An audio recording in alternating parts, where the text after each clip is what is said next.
আল্লাহ মঞ্জুর করুন। আল্লাহ তাআলা আজকের মাহফিলকে নাজাতের জন্য আল্লাহ জরিয়া বানায় দিন। সবাই বলেন আমিন আমিন। আমি আর কোনো কথা বাড়াবো না। আল্লাহ তাআলা আজকের মাহফিল শেষ পর্যন্ত আখিরি মুনাজাত পর্যন্ত থাকার তৌফিক আল্লাহ আমাদেরকে দান করুন। জোরে বলেন আমিন। সকলের সুস্বাস্থ্য দীর্ঘায়ু কামনা করি। আমি আমার আলোচনা এখানেই শেষ করলাম। হাযা মা ইনদি ওয়াল ইলমু ইনদাল্লাহ আলাইহি তাওয়াক্কালতু ওয়া ইলাইহি উনীব।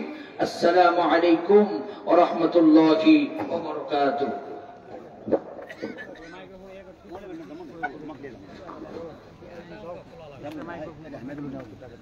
এখন যাবার কখন যাবো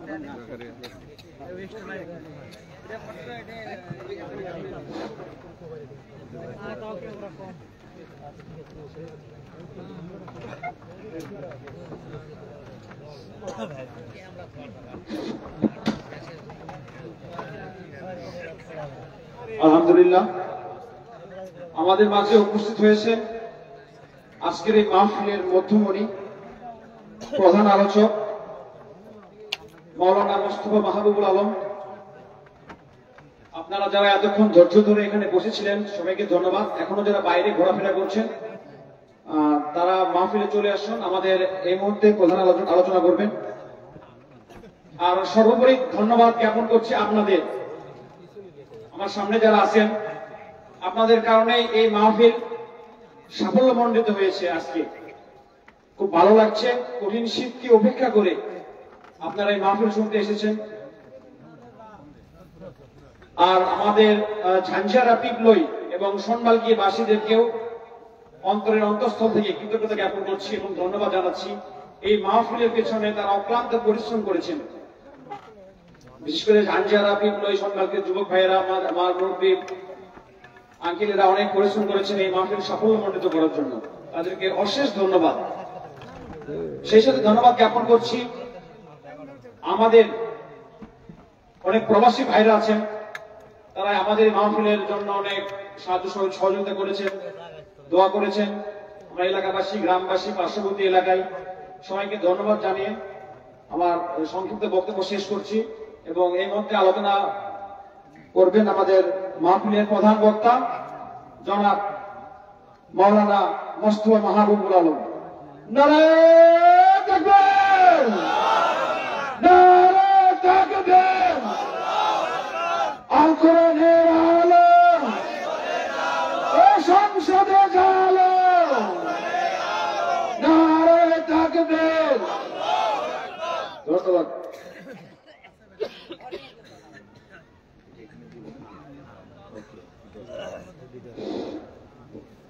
السلام عليكم ورحمة الله وبركاته.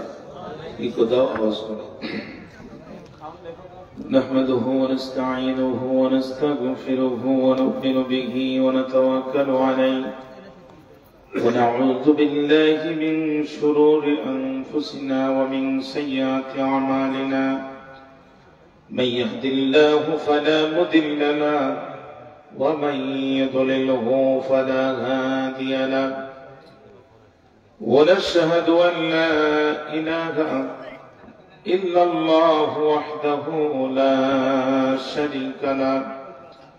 ونشهد أن سيدنا ومولانا محمدا عبده ورسوله الذي أرسله بالحق بشيرا ونذيرا وداعيا إلى الله بإذنه وسراجا منيرا. فقد قال الله تعالى في كلامه المجيد والفرقان الحميد. জবান খুলুন, আমার সাথে মহব্বতে তেলাওয়াত করুন।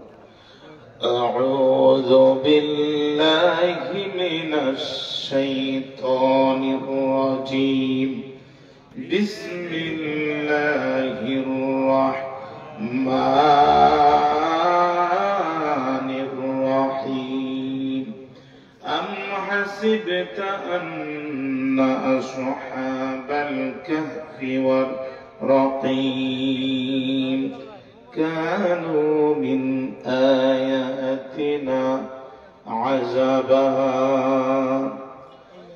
إذ أوى الفتية إلى الكهف فقالوا ربنا آتنا من لدنك رحمة وهيئ لنا من أمرنا رشدا فضربنا على آذانهم في الكهف سنين عددا ثم بعثناهم لنعلم أي الحزبين أحصى لما لبثوا أمدا نحن نقص عليك نبأهم بالحق إنهم فتية آمنوا بربهم وزدناهم هدى.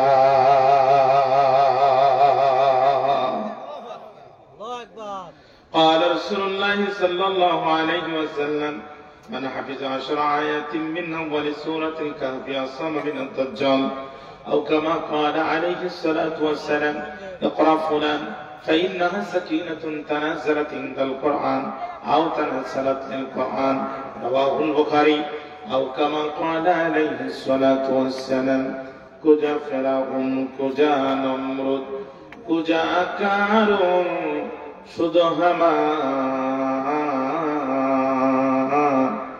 কুজায় শওকতে আজিজ শহীদ কুজা তখতে সুলাইমান। এখন জাহাজ গাড়ি হাওয়ায় চলে, এটা কলেরই বিধান। একদিন বিনা কলে হাওয়ায় চলত নবী সুলাইমান, মোরা সেই মুসলমান। লা ইলাহা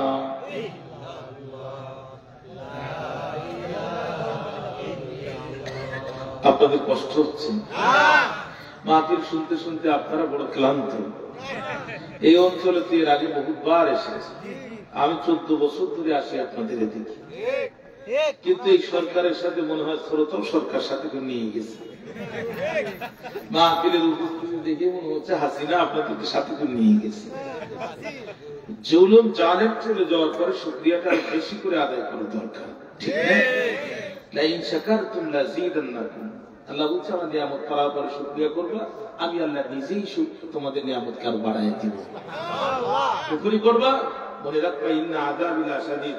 মাল আগে যেটা ছিল ওর ডবল ডবল হবে, এটা ঠিক না? এই জন্য ভাইরা আমি আপনাদের কষ্ট নিয়ে বক্তৃতা করবো না। সে হার্ডও আমার নাই, সে সত্য আমার নাই। তবে যদি আমরা আন্তরিকতার সাথে বুঝতে পারি আমরা লোকজন কম, লোকজনের সংখ্যা দিয়ে ইসলাম কখনো বিজয় অর্জন করেনি। ইসলাম বিজয় অর্জন করেছে অন্তরের ইমানদার আর আল্লাহ সহ্য, ঠিক না? ঠিক না?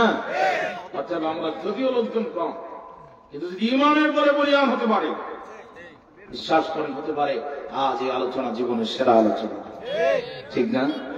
এই জন্য আল্লাহকে সন্তুষ্ট করার জন্য বসেন। এখনো পর্যন্ত মুসলমান দাবিদার, মুসলমান সন্তান দাবিদার এমন আমার যে সমস্ত ভাইরা বাজারে ঘোরাফেরা করছেন, যদি ঘোরা শেষ হয় দয়া করে জান্নাতি বাগানে একটু হাজিরা দিয়ে যান।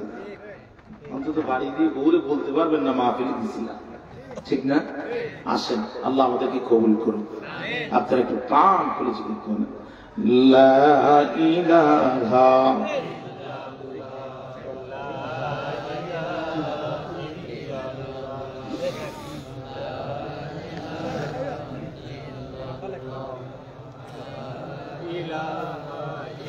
কেউ যাবে জান্নাতে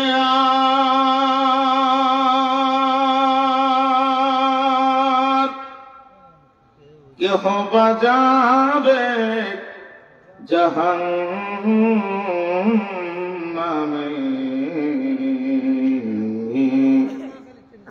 আমি গুনাহগার রাখব এতিম নবীজি সন্ধানে লা ইলাহা জোরে লা ইলাহা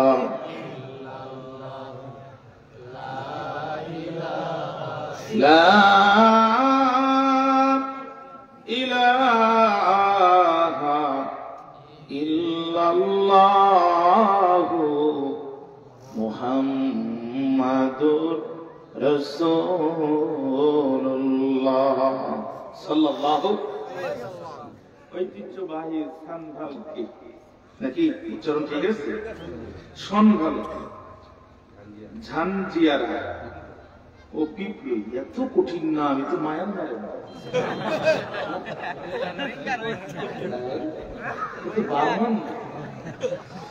পিপলই যুব সমাজের উদ্যোগে আয়োজিত আজকের ইতিহাস তাফসীর করেন মাহফিলের মুকাররম মুহতারাম মুআজ্জাজ রেসপেক্টেড অনারেবল সম্মানিত সভাপতি আলহাজ জহুরুল ইসলাম সাহেব পুলিশ পরিদর্শক অবসরপ্রাপ্ত ডিএমপি ঢাকা মাশাআল্লাহ তাআলাহু উমরাহু ওয়া বারাকাল্লাহু ফি হায়াতিহি ওয়া ক্বাব্বালাল্লাহু সাইর আমালিহি আমরা চিৎকার করে দোয়া করছি আল্লাহুম্মা আমিন সহ সভাপতি আলহাজ মোহাম্মদ আব্দুল বারী ঝানজিয়ারা আল্লাহ মুহতারামকে কবুল করুক জোরখানা আমিন প্রধান অতিথি সাবেক সংসদ সদস্য উত্তরবঙ্গের রত্ন ইসলামী আন্দোলনের বীর সিপাহ চালক আমাদের বড় শ্রদ্ধাভাজন মুরব্বী হযরতুল আল্লাহ মাওলানা শাহাদাতুজ্জামান এসেছিলেন আলহামদুলিল্লাহ আমার সাথে দেখা হয়ে গেল আল্লাহ আমার বাজানকে কবুল করুক জোরখানা আমিন মাহফিলের বরেণ্য অতিথি 4 নম্বর গুনাহার ইউনিয়ন পরিষদের সুযোগ্য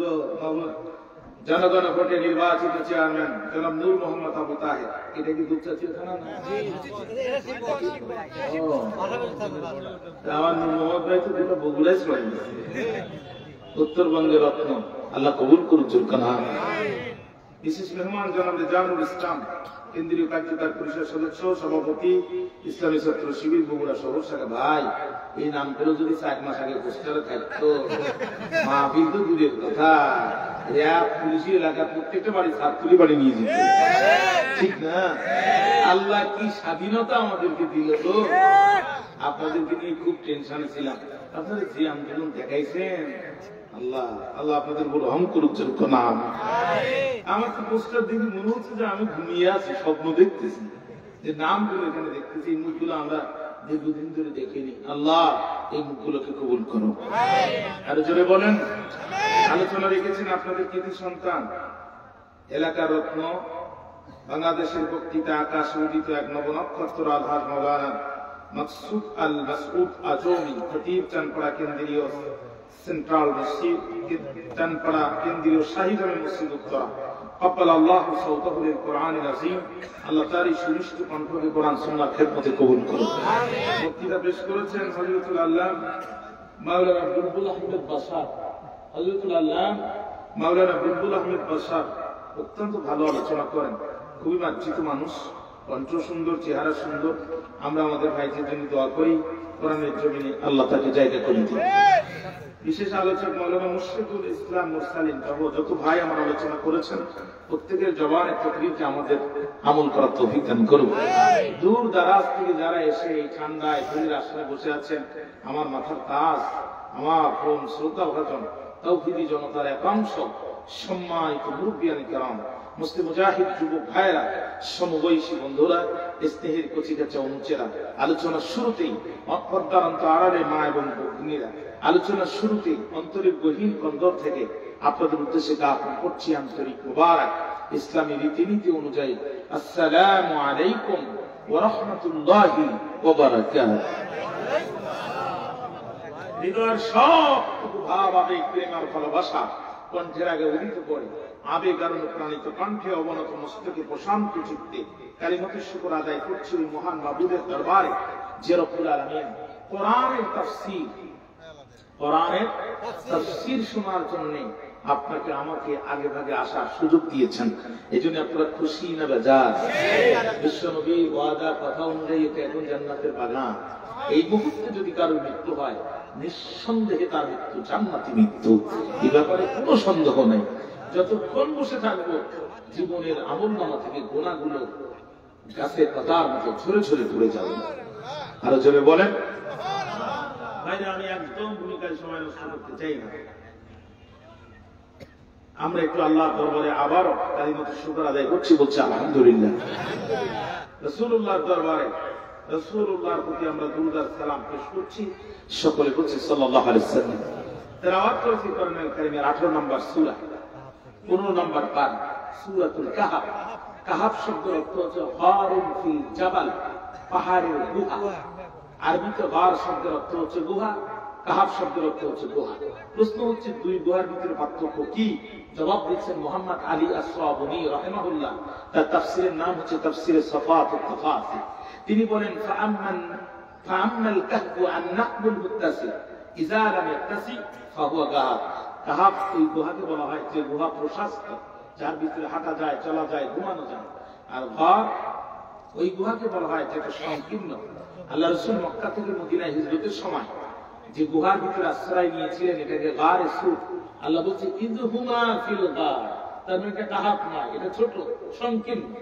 কখনো আল্লাহ রাসূল আবু বকরের উপরে, কখনো আবু বকর আল্লাহ রাসূলের উপরে মাথা দিয়ে তারা কষ্ট করে দুইজন ছিলেন। এটা সংকীর্ণ গুহা। আজ থেকে ৬০০০ বছর পূর্বে বর্তমান জর্দানের রাজধানী আম্মান শহর থেকে আনুমানিক ৬০ কিলোমিটার দক্ষিণ পূর্বে বানজানুস নামক পাহাড়ে হাইজুম নামক গুহায় কিছু সংখ্যক ইমানদারদের উপরে এক ঐতিহাসিক, নির্মম, হৃদয় বিদারক, করুণ, নিষ্ঠুর ঘটনার অবতারণা ঘটেছিল, যার বর্ণনা সূরাটির মধ্যে এসেছে। এই জন্য সূরাটিকে বলা হয় সূরাতুল কাহাফ, পাহাড়ের গুহার সূরা। বুঝতে কষ্ট হয়েছে আপনাদের? সূরাটির মধ্যে আয়াত সংখ্যা ১১০টি, সূরাটির মধ্যে রুকু সংখ্যা ১২টি। গোটা পৃথিবীর সমস্ত মুফাসসির এ বিষয়ে একমত যে সূরাটি নাযিল হয়েছিল মক্কায়। অতএব সূরাতুল কাহাফ একটি মাক্কি সূরা, যার আয়াত সংখ্যা ১১০, রুকু সংখ্যা ১২। এটি হচ্ছে সূরাটির সংক্ষিপ্ত পরিচিতি।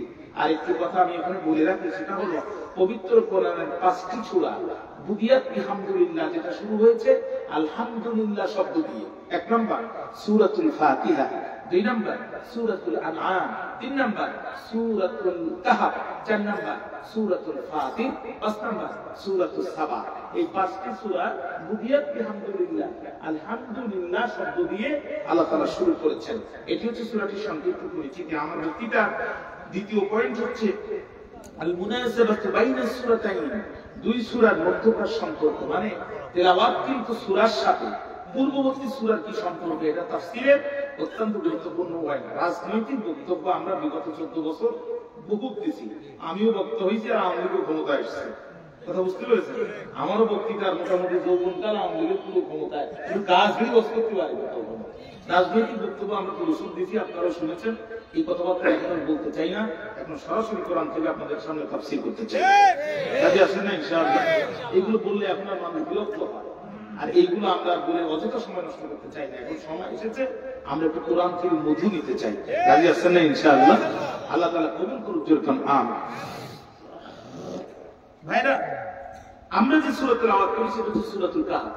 এর পূর্ববর্তী সূরার নাম হচ্ছে সূরা বানী ইসরাঈল। সূরা বানী ইসরাঈল। প্রশ্ন হচ্ছে দুইটি সূরা কেন পাশাপাশি আসলো? দেখেন, সূরা ফাতিহার পরে সূরা বাকারা, এই সিরিয়াল পৃথিবীর কোনো মানুষ করে দেয়নি। এই সিরিয়াল করে দিয়েছেন কে? এটা কি তাফসীরে পরিবেশনা করে তারতিবু সূরা, তারতিবু সূরা, এক সূরার পরে আরেক সূরা। এটা পৃথিবীর কোনো মানুষ করেনি। এটা করেছেন কে? আল্লাহ। প্রশ্ন হচ্ছে আল্লাহ তাআলা সূরা বানী ইসরাঈলের পরে কেন সূরা কাহাফ দিলেন? মুফাসসির কেরাম অনেকগুলো সম্পর্ক বের করেছেন, অনেকগুলো জবাব দিয়েছেন। আমি মূল বক্তৃতার স্বার্থে সংক্ষেপ করে মাত্র 2টা সম্পর্ক উল্লেখ করে আমি ভিতরে আলোচনা প্রবেশ করতে চাই। ১ নাম্বার, আমরা ৫ ওয়াক্ত নামাজের পরে ৩৩ বার কি পড়ি? সুবহানাল্লাহ। এরপরে ৩৩ বার আলহামদুলিল্লাহ। খেয়াল করেন, প্রথমটা হচ্ছে তাসবিহ, পরেরটা হচ্ছে হাম। সূরা বনী ইসরাঈল শুরু করেছে আল্লাহ তাআলা সুবহান শব্দ দিয়ে, আর সূরা কাহাফ শুরু করেছে আল্লাহ তাআলা আলহাম শব্দ দিয়ে। এজন্য সুবহান প্রথমে এসেছে, আলহাম শেষে এসেছে। জোরে কোন না সুবহানাল্লাহ। সূরা বানী ইসরাঈল শুরু হয়েছে সুবহানাল্লাযী আসরা বিআবদি, আর সূরা কাহাফ শুরু হয়েছে আলহামদুলিল্লাহিল্লাযী আনজালা আলা আবদিহিল কিতাব, চিৎকার দিয়ে কোন আল্লাহু আকবার। 2 নম্বর সম্পর্ক, কাফেররা নবীর কাছে প্রশ্ন করলো 3টা। আপনারা অনেকেই তো মাদ্রাসায় না গেলেও এই মুহূর্তে ডাইরেক্ট কামিলের তাফসীরের ছাত্র, ঠিক কথা কি বুঝতে পেরেছেন?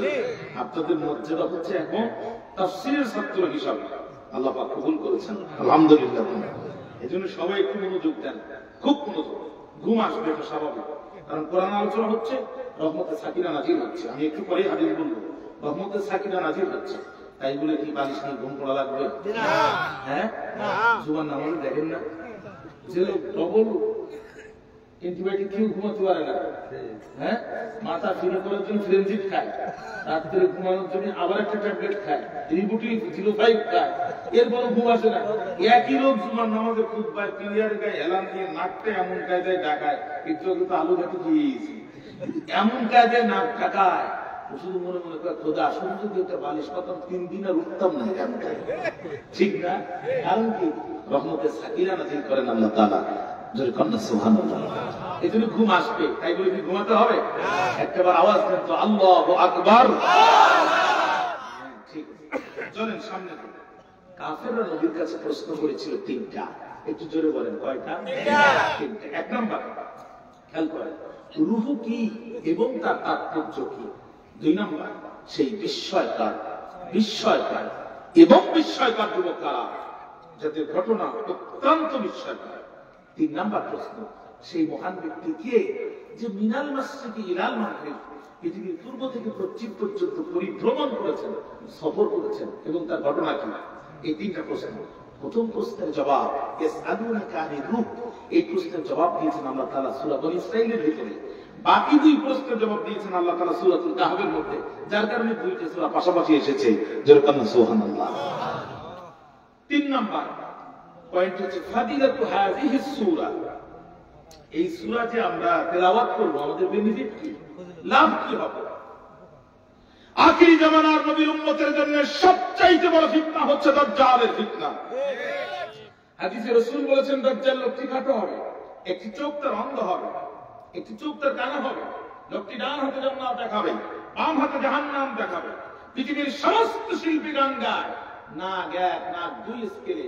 দাজ্জালের কণ্ঠের সর্বনিম্ন স্কেল হবে নাক 6।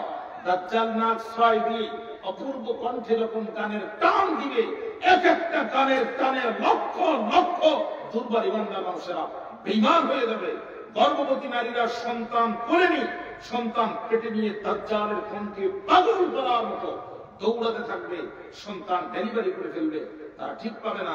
রাসূল বলছেন মান হাফিজা 10 আয়াতিন মিন আউয়ালিস সূরাতিল কাহফি আসামা মিনাদ দাজ্জাল, যে ব্যক্তি সূরা কাহফের প্রথম 10টি আয়াত আমার উম্মতের মধ্যে যারা মুখস্থ করবে, আল্লাহ তাআলা দাজ্জালের ফিতনা থেকে তাদের ঈমানকে নিজে হাতে হেফাজত করবে।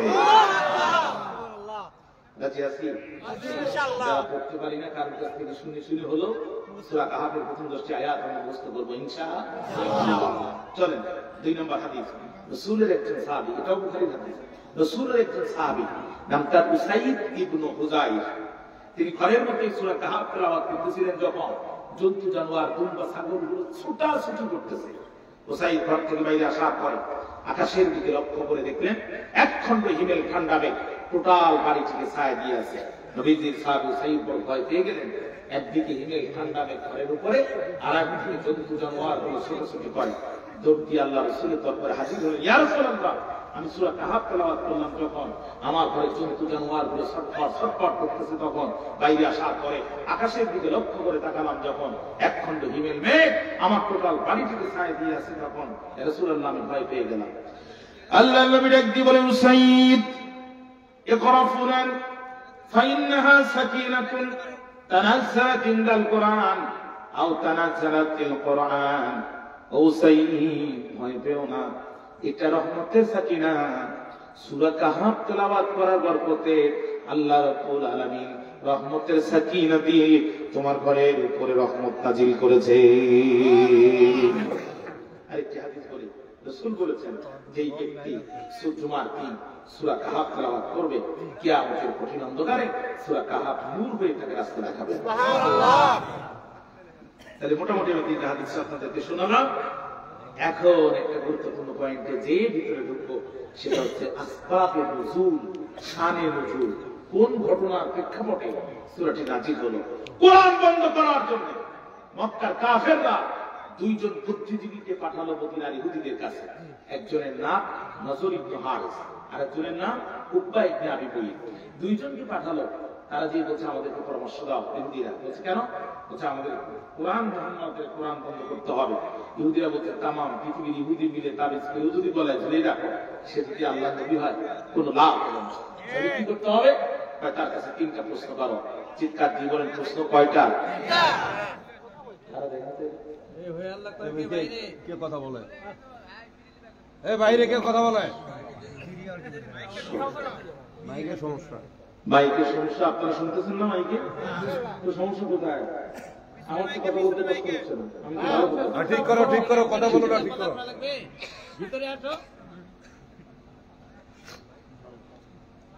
খুব সাবধান, হাতে একদম সময় নেই। আমার দিকে তাকান, কষ্ট হচ্ছে আপনাদের। 3 নাম্বার খেয়াল করেন কেন নাযিল হলো। ওরা বলছে শোনো 3টা প্রশ্ন করো, যেটা একটু আলোচনা করে ফেলেছি আমি। 1 নাম্বার রূহ কি, তার তাৎপর্য কি? 2 নাম্বার সেই বিস্ময়কর যুবক কারা, যাদের ঘটনা অত্যন্ত বিস্ময়কর। 3 নাম্বার সেই মহান ব্যক্তিকে যে পৃথিবীর পূর্ব থেকে পশ্চিম পর্যন্ত পরিভ্রমণ করেছেন। নবীজি আমার। ওরা যখন এসে আল্লাহ রাসূল প্রশ্ন করলো, আল্লাহ রাসূল বলছে তোমাদের প্রশ্নের জবাব আগামীকাল দেব। কিন্তু ঘটনাবশত তিনি ইনশাআল্লাহ বলতে ভুলে গিয়েছিলেন। উলুমুল কোরআন, কোরআনের সায়েন্স দাঁড়িয়ে আছে 2টা কিতাবের উপরে, মনে রাখবেন। কয়টা কিতাব? 1 নাম্বার আল বুরহান ফি উলুমিল কোরআন লি ইমাম আস-সারকাশি, 2 নাম্বার আল ইতকান ফি উলুমিল কোরআন লি হাফিজ জালালউদ্দিন সুয়ুতি। এটা খুব পরিচিত কিতাব আমাদের দেশে। হাফিজ জালালউদ্দিন সুয়ুতি তার আল ইতকান ফি উলুমিল কোরআনের মধ্যে লিখতেছেন রাসূলুল্লাহ ইনশাআল্লাহ বলতে ভুলে যাওয়ার কারণে একটা না 15 দিন আল্লাহ রাসূলের উপরে ওহী নাযিল হওয়া বন্ধ ছিল। এই সুযোগে কাফেররা ভিত্তিহীন কথা ছড়ালো। 3 প্রশ্নের জবাব দিতে যদি 15 দিন লাগে, বাকি প্রশ্নের জবাব কবে দেবে? নবী হওয়া কি এত সহজ? আব্দুল্লাহ বেটা বুঝবে বা নবী কাকে বলে? আল্লাহর একদিকে জিবরিল আর করিস না দেরি, চলে যা তাড়াতাড়ি। ওরা আমার নবীকে প্রশ্ন করে অপমান করতে চায়। ওদের প্রশ্নের জবাব আমার নবীর পক্ষে আমি আল্লাহ আসমান থেকে নাযিল করতে চাই। জিবরিল আমিন চলে আসলেন। সূরা কাহাফ নাযিল হয়ে গেল। দেশের নাম জর্দান, বাদশার নাম দাকিয়ানুস। বৈশিষ্ট্য তার 3টা। একটু জোরে বলেন কয়টা? 1 নাম্বার জালেম, 1 নাম্বার জালেম, 2 নাম্বার নিষ্ঠুর, 2 নাম্বার নিষ্ঠুর, 3 নাম্বার মূর্তি পূজক, 3 নাম্বার পৃথিবীর সব স্বৈরাচার যারা জোর করে ক্ষমতায় থাকে। তাফসীরের নাম তাফসীরুল নূরুল কোরআন, পড়ে দেখবেন এই সব স্বৈরাচারদের বৈশিষ্ট্য প্রায় একই। ঠিক আমাদের দেশ থেকে সম্পত্তি যেটাও পালাইছে এটাও দাকিয়ানুস, লেডিস ভার্সন। কি ভার্সন? মালিক মডেল ভিন্ন, ঠিক না?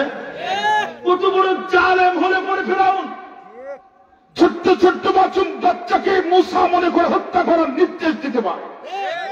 কত বড় নিষ্ঠুর হলে পরে নমরুদ জীবন্ত পয়গম্বর ইব্রাহিম আলাইহিস সালামকে অগ্নিকুণ্ডে নিক্ষেপ করার আদেশ দিতে পারে।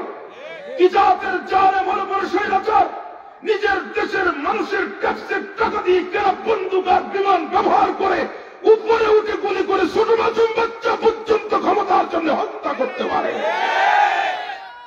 কি জাতের জালেম আর কি জাতের নিষ্ঠুর হলে পরে এই কাজ করতে পারে। আধা ঘন্টা পরে একটা লোকের ফাঁসি হবে, গলি যায় মারে না, তার আগে জেলখানার ভিতরে ঢুকে বুকের উপরে দাঁড়িয়ে কুরবানির পশুর মতো ছুরি দিয়ে জবাই করে দিয়েছে। কি জাতের জালেম আর কি জাতের নিষ্ঠুর হলে পরে এই কাজ করতে পারে, ঠিক না? কি জাতের জালেম হলে পরে পিতাকে হত্যা করার পর কলিজা ঠান্ডা হয় না, সন্তানকে 10 বছর মাটির তলে রায়না করে গুম করে রাখতে পারে। কি জাতের জালেম হলে পরে এই কাজ করতে পারে?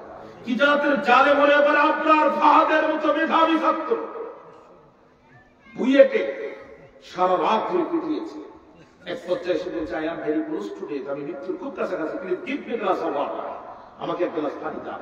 তখন তার বুকের উপরে দাঁড়িয়ে প্যানের চেন করে মুখের ভিতরে পোশাক করে দিয়েছে। কি জাতের জালেম আর কি জাতের নিষ্ঠুর হলে পরে এই কাজ করতে পারে? আপনারা আমার সাথে একটু জবাব দেন, আপনাদের এলাকার কোন মৃত বিড়ালের মুখে কোন জীবিত বিড়াল প্রসাব করে? কোন মৃত কুকুরের মুখে কোন জীবিত কুকুর প্রসাব করে? কোন মৃত শুয়োরের মুখে কোন জীবিত শুয়োর প্রসাব করে? যে কাজ বিড়ালে করে না, শুয়োরে করে না, কুকুরে করে না, সেই কাজ জালেমরা করে, নিষ্ঠুরাই করে। ঠিক না? 3 নাম্বার হচ্ছে মূর্তি পুজো। কি না? দেশের মানুষ একটা পোল্ট্রির ডিম 16 টাকা পিস কিনে খায়, আর স্বৈরাচার 300 কোটি টাকা দিয়ে বাবার মূর্তির মুরাল বানায়। 3 রাস্তার মোড়ে মূর্তি, 4 রাস্তার মোড়ে মূর্তি, বিশ্ববিদ্যালয়ের সামনে মূর্তি, স্কুলের সামনে মূর্তি, কলেজের সামনে মূর্তি, টাকার মধ্যে মূর্তি, পয়সার মধ্যে মূর্তি, সব জায়গায় মূর্তি সয়লাভ করে দেয় যারা। নমরুদার ফেরাউনের প্রতাপটা তারা, এরা ইসলামের চূড়ান্ত দুশমন, তাওহীদবাদীদের পরম শত্রু। ইসলামের সাথে এদের কোনো সম্পর্ক থাকতে পারে না, কারণ আমরা মুক্তিপন্থী নয়, আমরা হলাম তাওহীদপন্থী ইমানদার। চিৎকার দিয়ে বলেন কথা ঠিক না বেঠিক? মুক্তি ভাঙার জন্য আমাদের জন্ম হয়েছে না, মুক্তি গড়ার জন্য আমরা জন্ম নেইনি। ঠিক না? আমাদের সংগ্রাম মুক্তির বিরুদ্ধে, মুক্তির পক্ষে নয়। আরে মেয়ে মুক্তি যদি বানানো যায় থাকতো, প্রত্যেকটা নবীর মুক্তিকে আল্লাহ তাআলা সংরক্ষণ করত। ঠিক না? আদম আলাইহিস সালামের মুক্তি আমরা দেখতে পেতাম, নূহ আলাইহিস সালামের মুক্তি দেখতে পেতাম, দাউদ আলাইহিস সালামের মুক্তি দেখতে পেতাম। মুক্তি ইসলামে কোনো জায়েজ নেই, হারাম। মুক্তি ভাঙার জন্য আমরা জন্ম নিয়েছি, মুক্তি গড়ার জন্য নয়। যারা মুক্তি গড়ে এদের সাথে আমাদের কোনো সম্পর্ক থাকতে পারে না, এরা মুসলমান দাবি করতে পারে না।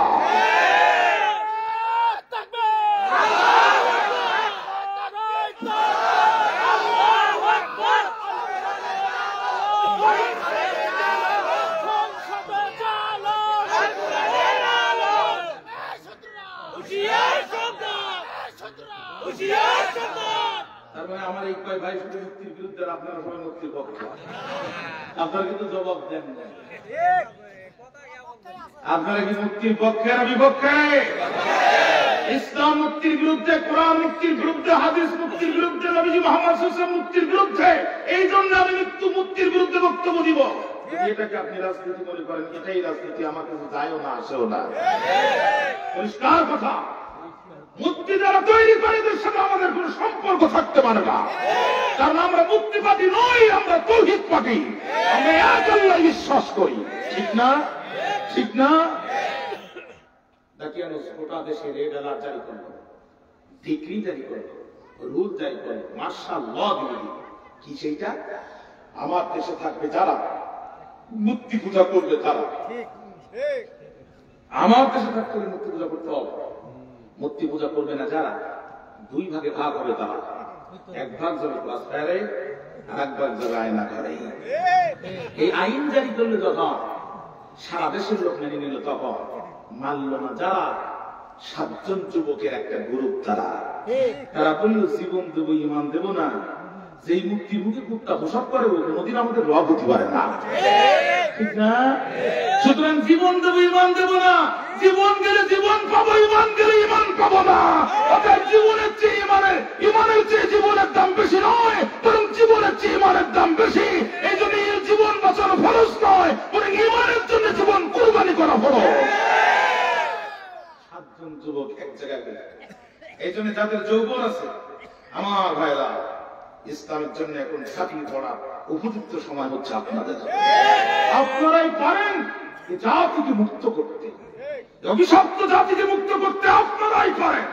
তাওহীদের ঝান্ডা হাতে নিয়ে আপনাদেরকে ময়দানে নামতে হবে এই জাতির ভাগ্য পরিবর্তনের জন্য। কারণ বুড়ো বিদেশ দিয়া ওনার অভিজ্ঞ মানুষ, অভিজ্ঞতা আছে ওনাদের, কিন্তু গায়ে তো সে শক্তি আর নেই। চাচা সারা জীবন নামাজ পড়ে না, বুড়ো বয়সে চিন্তা করতেছে আমি আর 1 ওয়াক্ত নামাজ মিস করবো না, কিন্তু চাচা 1 ওয়াক্ত ফজর পড়তে পারে না। আজকে আগে উঠে বুঝে রাত 3টের সময় যেভাবে হোক ফজর পড়বো। চাচা উঠিয়া যেই না রওনা দিছে, চাচি আমার ছায়া চাচার পাঞ্জাবি ঝুলে ভুল করে নিজেরটা নিয়ে আমাদের চাচের মাঠটা নিচে খাবে। ইমাম সাহেব প্রথম রাকাতে দাঁড়ায় গেছে, চাচা উযু কমপ্লিট করে বলছে, হুজুর আজ আর কোনো মিস নাই। উযু করি চাচা ছায়া মাথার ভিতরে ঢুকাই হাত একবার ডাইন পাশে দেয়, একবার বাম পাশে দেয়। আধা ঘন্টা হয়ে গেল, নামাজ 2 রাকাত শেষ, তাসবিহ, তাহলিল, জিকির, আজকার, জানাজা, দোয়া সব শেষ। চাচা এখনো হাত খুঁজে দিল না। যুবক বেরিয়ে উঠে, চাচা খবর কি, বস্তা কেন মাথার বুদ্ধি বাবা?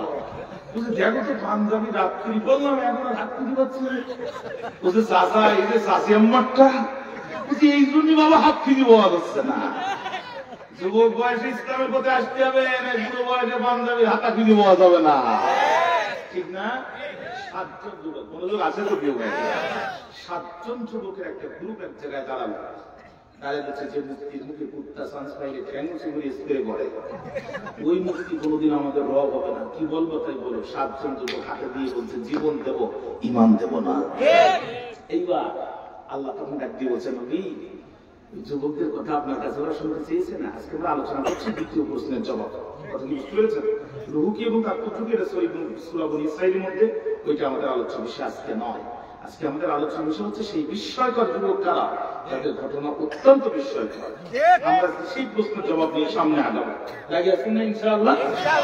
এবার যুবকরা দাঁড়ায় তখন বলছে, আল্লাহ বলছে নবী ওই যুবকদের কথা আমি এখন আপনাদেরকে শোনাবো, সত্য ঘটনা। আল্লাহ কি বলছে দেখেন, রাব্বুল আলামিন বলেন, নাহনু নাকুসু আলাইকা নাবাআহুম বিল হক ইন্নাহুম ফিতয়াতুন আমানু বিরাব্বিহিম ওয়া জিদনাহুম হুদা। নবী নাহনু নাকুসু আলাইকা নাবাআহুম বিল হক, আমি সেই যুবকদের সত্য খবর আপনাকে এখন বর্ণনা করতেছি। ইন্নাহুম ফিতয়াতুন, নিশ্চয়ই তারা ছিল যুবক। আরবিতে ফাতা মানে যুবক, ফিতয়াতুন হচ্ছে ফাতা বহু বছর। আপনি কি বুঝতে পেরেছেন? এই যুবক কয়জন এসেছে? 7 জন। নিশ্চয়ই তারা, কেউ বলছে 3 জন, কেউ বলছে 4 জন, 55 নম্বর কুকুর, কেউ বলছে 6 জন, 70 নম্বর কুকুর, কিন্তু সর্বসম্মত মত 7 জন। আল্লাহু আ'লাম, আল্লাহ ভালো জানেন কতজন, আমরা সর্বশ্রেষ্ঠ ধরে নিলাম। কথা কি বুঝতে পেরেছেন? নবী এরা হচ্ছে যুবক, তাদের অপরাধ কি? আমানু বিরাব্বিহিম, তারা তাদের রবের উপরে ঈমান এনেছে, ওয়াজিদনাহুম হুদা, আর আমি আল্লাহ তাআলা ওদের হেদায়েতের রাস্তাকে প্রশস্ত করে দিয়েছি। যুবকরা ঘোষণা করে দিল, জীবন যাবে আল্লাহকে ছাড়া কাউকে মানি না, মানব না। ডিবি হারুন বিষয়টা টের পেল। কে টের পেল? আমার তফসিরে ডিবি হারুনের নাম খুঁজতে চেয়ে, তাহলে কিন্তু পাবেন না। তখন তৎকালীন গোয়েন্দা সংস্থার অফিসারের নাম তারা আমি জানি না, কিন্তু ডিবি হারুনকে বুঝালে আপনারা তো বোঝেন না। ডিবি হারুন টের পেয়ে তার উদ্বোধন কর্মকর্তা বিপ্লব কুমারকে টেলিফোন করে বলছে, স্যার লাইন তো খারাপ, প্রেসিডেন্টের এই আইন সারা দেশের লোক মেনে নিল, মানলো না। যারা 7 জন যুবকের একটা গ্রুপ, তারা এখন কি করবে? যারা দেখে আমি বেনজিরের কাছে টেলিফোন করে দেখি কি করা যায়। বেনজির বলছে কোনো কথা নয়, ওকে ধরে আগে কারাগারে বড়। পৃথিবীর সব সরকার আগে মামলা করে পরে গ্রেফতার করে, স্বৈরাচার যারা আগে গ্রেফতার করে পরে মামলা দেয় তারা, ঠিক না? ঠিক না? হাজী সাহেব মক্কায় মামলা হয় বাংলায়, হাজী সাহেব কোথায় মামলা হয়? কোথায়? হাজী সাহেব কবরে মামলা হয় উপরে, হাজী সাহেব মামলা হয়। চাচি আম্মা বুড়ি মানুষ খোড়ায় খোড়ায় কানায় দিয়ে বলে, বাবু বড় বিপদে পড়েছি, নিজের কানে শুনেছি তোমার সাজার নামে নাকি মামলা হয়েছে, ও জানতে চাই তোমার সাজা কি করেছে। ওজি সাহেব বলে, চাচি আম্মা সাজা বড় দুষ্ট মানুষ, আমার থানার সামনে ককটেল হামলা করেছে। বাবা এই ঘটনা কবে ঘটেছে? গতকাল রাত 8টার সময় ঘটেছে। ওই বুড়া তো 10 বছর আগে কবরে গেছে। কি কবরে যাওয়ার পরে ককটেল মারে? হ্যাঁ, বাবা বুড়ার সাথে আমি বুড়ি মহাব্বতটা এত গভীর ছিল। সুযোগ আছে তো আমার দিকে, দেখেন আপনাদেরকে কোথায় নিয়ে যায়, খুশি হয়ে যাবেন ইনশাআল্লাহ। সম্পূর্ণ কোরআন থেকে বলবো, মনোযোগ আছেন?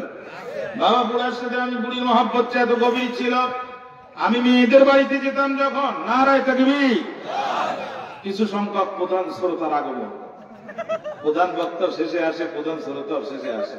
আহলান ওয়া সাহলান ওয়া মারহাবান বিকা ইয়া সাইয়্যিদি ইসলিস মুতাফাদ্দিলান, তাড়াতাড়ি বসে পড়ে। মনোযোগ আছে তো? আবার ঠিক আছে না মনোযোগ? আওয়াজ দেন তো আল্লাহু আকবার, আরো জোরে আল্লাহু আকবার। লক্ষ্য করো, লক্ষ্য করো ভাইরা আমার। বুড়া বলে, বাবা ওসিক, ওই বুড়ার সাথে আমি বুড়ির মহাব্বত যাতে গভীর ছিল, আমি মেয়েদের বাড়িতে যেতাম যখন, বুড়াই টেলিফোন করতো তখন, ওরে বুড়ি যত রাত হোক বাড়িতে আসো তাড়াতাড়ি, তোমার ছাড়া কেমনে থাকতে পারি। এই মহাব্বতের বুড়া আমার 10 বছর আগে গেল কবরে, মাত্র 2 বার উঠলো উপরে। একবার গত নির্বাচনের সময়, একবার তোমার থানার সামনে ককটেল মারার সময়। বাবা তুমি আমার মোবাইল নাম্বারটা নাও, যেই বুড়া কবরে যাওয়ার পরে 3 দুপুর বেলা কবর থেকে উঠে ভোট দিতে পারে, ও বুড়া কিন্তু সামনে আবার উঠতে পারে। বুড়া যদি এবার কবর থেকে উঠে, শুধু তুমি আমার কাছে জমা দিবা। আমি ওর কাপড়ের কাপড়টা ধরে একটা প্রশ্ন করতে চাই, বুড়ারে এত মহব্বত থেকে চলে গেলি কবরে, ও বুড়া হারামি, কবর থেকে উঠে তুমি ভোট দেওয়ার সময় পাও, কবর থেকে উঠে ককটেল মারার সময় পাও, তুমি তো আমার জানালা পাশ দিয়ে যাও, একটাবার কি উকি দিয়ে আমার সাথে দেখা করার সময় তোমার হয় না? বাইরে জানতে চাই এই জাতের মামলা হয়েছিল না হয় না? 7 জন যুবককে গ্রেফতার করা হলো, তাদের পিতা মাতাকেও গ্রেফতার করা হলো, দাকিয়ানুসের সামনে দাঁড় করানো হলো। আল্লাহর নবী ইমানের দাবিতে আমার 7 জন যুবক যখন দাঁড়িয়েছে, আমি আল্লাহ তাআলা ওদের অন্তরকে ইমানের উপরে আরো সুদৃঢ় করে দিলাম, শক্ত করে দিলাম। ইমান কারে বলে দেখেন মিয়া, ইমান কারে বলে দেখেন। দাকিয়ানুস এদেরকে এক জায়গায় আনলো, এদের পিতা মাতাকে এক জায়গায় করলো। দাকিয়ানুস রেগে অগ্নিশর্মা, চক্ষু আগুনের মতো লাল হয়ে গেছে। অত্যন্ত প্রতাপশালী স্বৈরাচার প্রেসিডেন্ট ছিলেন সে। যুবকের দ্বারা স্ট্যান্ড আপ, যুবকেরা দ্বারা চাল্লাকায় নবী ওয়ারাবাতনা আলা কুলুবিহিম, ওরা যখন দাঁড়ালো আমি ওদের অন্তরকে শক্ত করে দিলাম। আল্লাহু আকবার। যুবকরা দাঁড়িয়েছে কি জন্য? আল্লাহ রাব্বুল আলামিন বলেন, ইযকামু ফাকালু রাব্বুনা রাব্বুস সামাওয়াতি ওয়াল আরদি লান নাদ'ু মিন দুনিহি ইলাহান লাকাদ কুলনা ইযান শাতাতা। যুবকদের অন্তর শক্ত করে দিলাম। তখন ঈদ, তখন কামু, তারা দাঁড়ালো, কাল ফাকালু, অতঃপর বলল, রব্বুনা, আমাদের রব তো তিনি, রব্বুস সামাওয়াতি ওয়াল আরদ, আসমানের রব যিনি, আমাদের রব তিনি। রব মানে আইনদাতা, রব মানে বিধানদাতা, রব মানে জন্মদাতা। আমাদের জন্ম দিয়েছেন কে? আমাদেরকে সৃষ্টি করেছেন কে? রব মানে সৃষ্টিকর্তা, রব মানে বিধানদাতা, রব মানে আইনদাতা। তাহলে আইন চলবে কার? আল্লাহ। তখন দাঁড়ায় বলছে, রব্বুনা রব্বুস সামাওয়াতি ওয়াল আরদ, আমাদের রব তো তিনি, আসমানের রব যিনি, আমাদের রব তো তিনি, জমিনের রব যিনি, আমাদের রব তো তিনি, জীবন দান করেছেন যিনি, আমাদের রব তো তিনি, মৃত্যু দান করবেন যিনি, আমাদের রব তো তিনি, মৃত্যুর পরে পুনরুজ্জীবিত করবেন যিনি, আমাদের রব তো তিনি, পুনরুজ্জীবিত করার পরে জীবনের ফয়সালা হিসাবে জান্নাত আর জাহান্নামকে দেবেন যিনি। ও দাকিয়ানুস, কান খাড়া করে শুনে রাখো, লান নাদ'ু মিন দুনিহি ইলাহা, ওই রবকে ছাড়া অন্য কোন রবকে বর্তমানেও ডাকি না, ভবিষ্যতেও ডাকবো না। আল্লাহ এখানে মুজাহিদ ছিলেন, যারা 2 ধর্ম অর্থবহন করে, বর্তমান এবং ভবিষ্যৎ। বর্তমানে ওই রবকে ছাড়া ডাকি না, ভবিষ্যতেও ডাকবো না। বর্তমানে ওই আল্লাহর আইন ছাড়া কোন আইন বিশ্বাস করি না, ভবিষ্যতেও করবো না। ঈমান কাকে বলে মিয়া? রাসূল বলছেন, কালিমাতুল হাক্কিন ইনদা সুলতানিন জায়ের, স্বৈরাচারের সামনে সত্য কথা বলা সর্বোত্তম জিহাদ। ঈমান কাকে বলে? ব্যাঙের মতো দেখলেই ব্যাঙের বাচ্চা মাগুরের মতো হয় না, ঠিক না? বিকালবেলা প্রাইভেট পড়া থেকে ছাত্র ফিরতেছে, দেখতেছে অনেকগুলো মাগুরের বাচ্চা, আসলে ব্যাঙের বাচ্চা। চিন্তা করলে এতগুলো মাগুরের বাচ্চা বাড়ি দিয়ে রেখে দিলাম, বিকালবেলা কাদা মাখলে মা একটু বকবে, তো সমস্যা নেই, মাগুর দেখে খুশি হবে। কাদা মেখি মাগুরের বাচ্চা মনগুলি সব ব্যাঙের বাচ্চা ধরছে, বাড়ি যাওয়ার সাথে সাথে মার মেজাজ খারাপ, তুই কাদা মাখলি এসে পিটা। মায়ের কাছে বলছে, মা এত কষ্ট করে মাগুর নিয়ে আসলাম, তারপরও তুই আমারে মারলি, আসলে তোর জাত ভালো না। মার হয়েছে রাগ, আবার পিটাবে, দৌড়াচ্ছে, তোর বাবার সাথে দেখা। দৌড়াইস কেন? দৌড়াই কি সাথে মাথা গরম হয়েছিল, আর অমনি বিয়ে করছিলা, বংশটাও পরীক্ষা করো নাই, বংশটাও পরীক্ষা করো নাই। কেন? তুই এতগুলো মাগুর নিয়ে আসলাম, তারপরও মারলো, জাত ভালো। বাবা পাত্র খুলে দেখে সব ব্যাঙের বাচ্চা। কিসের বাচ্চা? দেখতে বলে বিচ্ছি মাগুরের মতো দেখলে কি আর সব বাচ্চা মাগুর হয়? এইগুলো তো ব্যাঙের বাচ্চা, মাগুরের বাচ্চা নয়। মাগুরের মতো দেখলে যেমন ব্যাঙের বাচ্চা মাগুর হয় না, মুসলমানের মতো দেখলে কিন্তু সব মুসলমান মুসলমান না। ঠিক না? ঠিক না?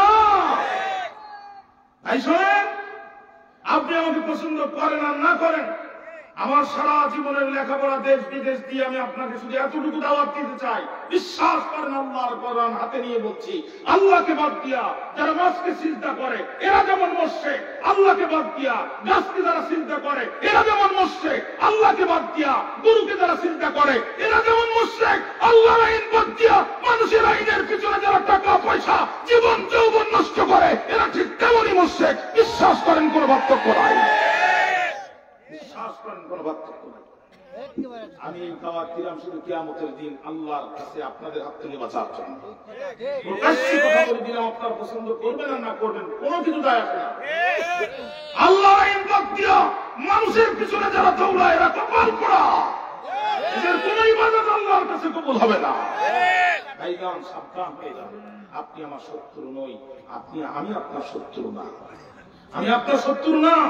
আপনার পায়ে হাত রেখে আমি অনুরোধ করতে চাই, আল্লাহ আপনাকে ফিরে আসেন। ইমান তো সোজা জিনিস না, ইমান তো সোজা জিনিস না। ইমানদার হয়ে গেছেন বললেই যদি ইমানদার হতো তাহলে জাহান্নামে কেউ যেত না। ভাই জানেন, সাইকেল চড়তেছেন প্রতিমধ্যে প্রাইভেট কারে বন্ধু ডাকতেছে, আয় বসতো, কষ্ট করে প্যাকেট কেন মারবি, এসি গাড়িতে উঠবি আর বগুড়া শহরে চার মাথায় নামবি। এই বন্ধু প্রাইভেট কারে উঠতে গেলে আপনাকে সাইকেল ছাড়তে হবে, বন্ধুর প্রাইভেট কারে উঠতে গেলে সাইকেল ছাড়তে হবে। ইমানের গাড়িতে চড়তে গেলে তগুতকে অস্বীকার করতে হবে, তগুতকে যদি অস্বীকার না করেন ইমানের গাড়িতে চড়তে পারবেন না। পরিষ্কার কথা, পরিষ্কার কথা। আপনি কলিজার মধ্যে তগুত খুশি রাখবেন আর টুপি দাড়ি করে ইমানদারও দাবি করবেন। মামা কতগুলো গুড় হাঁটতেছি না, কতগুলো গুড় হাঁটতেছি না। ইমান মামার বাড়ির ভান্তা ভাত না যে 2 চামচ চুলি খাবেন। একটু হিসাব করবেন, একটু হিসাব করবেন। 7 জন যুবক দাঁড়িয়ে বলছে আমাদের রব তিনি, আসমানের রব যিনি, লান নাদুয়া ফেলে মুদারে মানসুব দিলাম। আমরা ওই রব ছাড়া অন্য কোন রবকে বর্তমানেও ডাকি না, জীবন গেলে ভবিষ্যতেও ডাকবো না। ফাঁসি হলে হবে, জেলখানে গেলে যাব, রিমান্ডে গেলে যাব, হাসি মুখে জীবন দিব।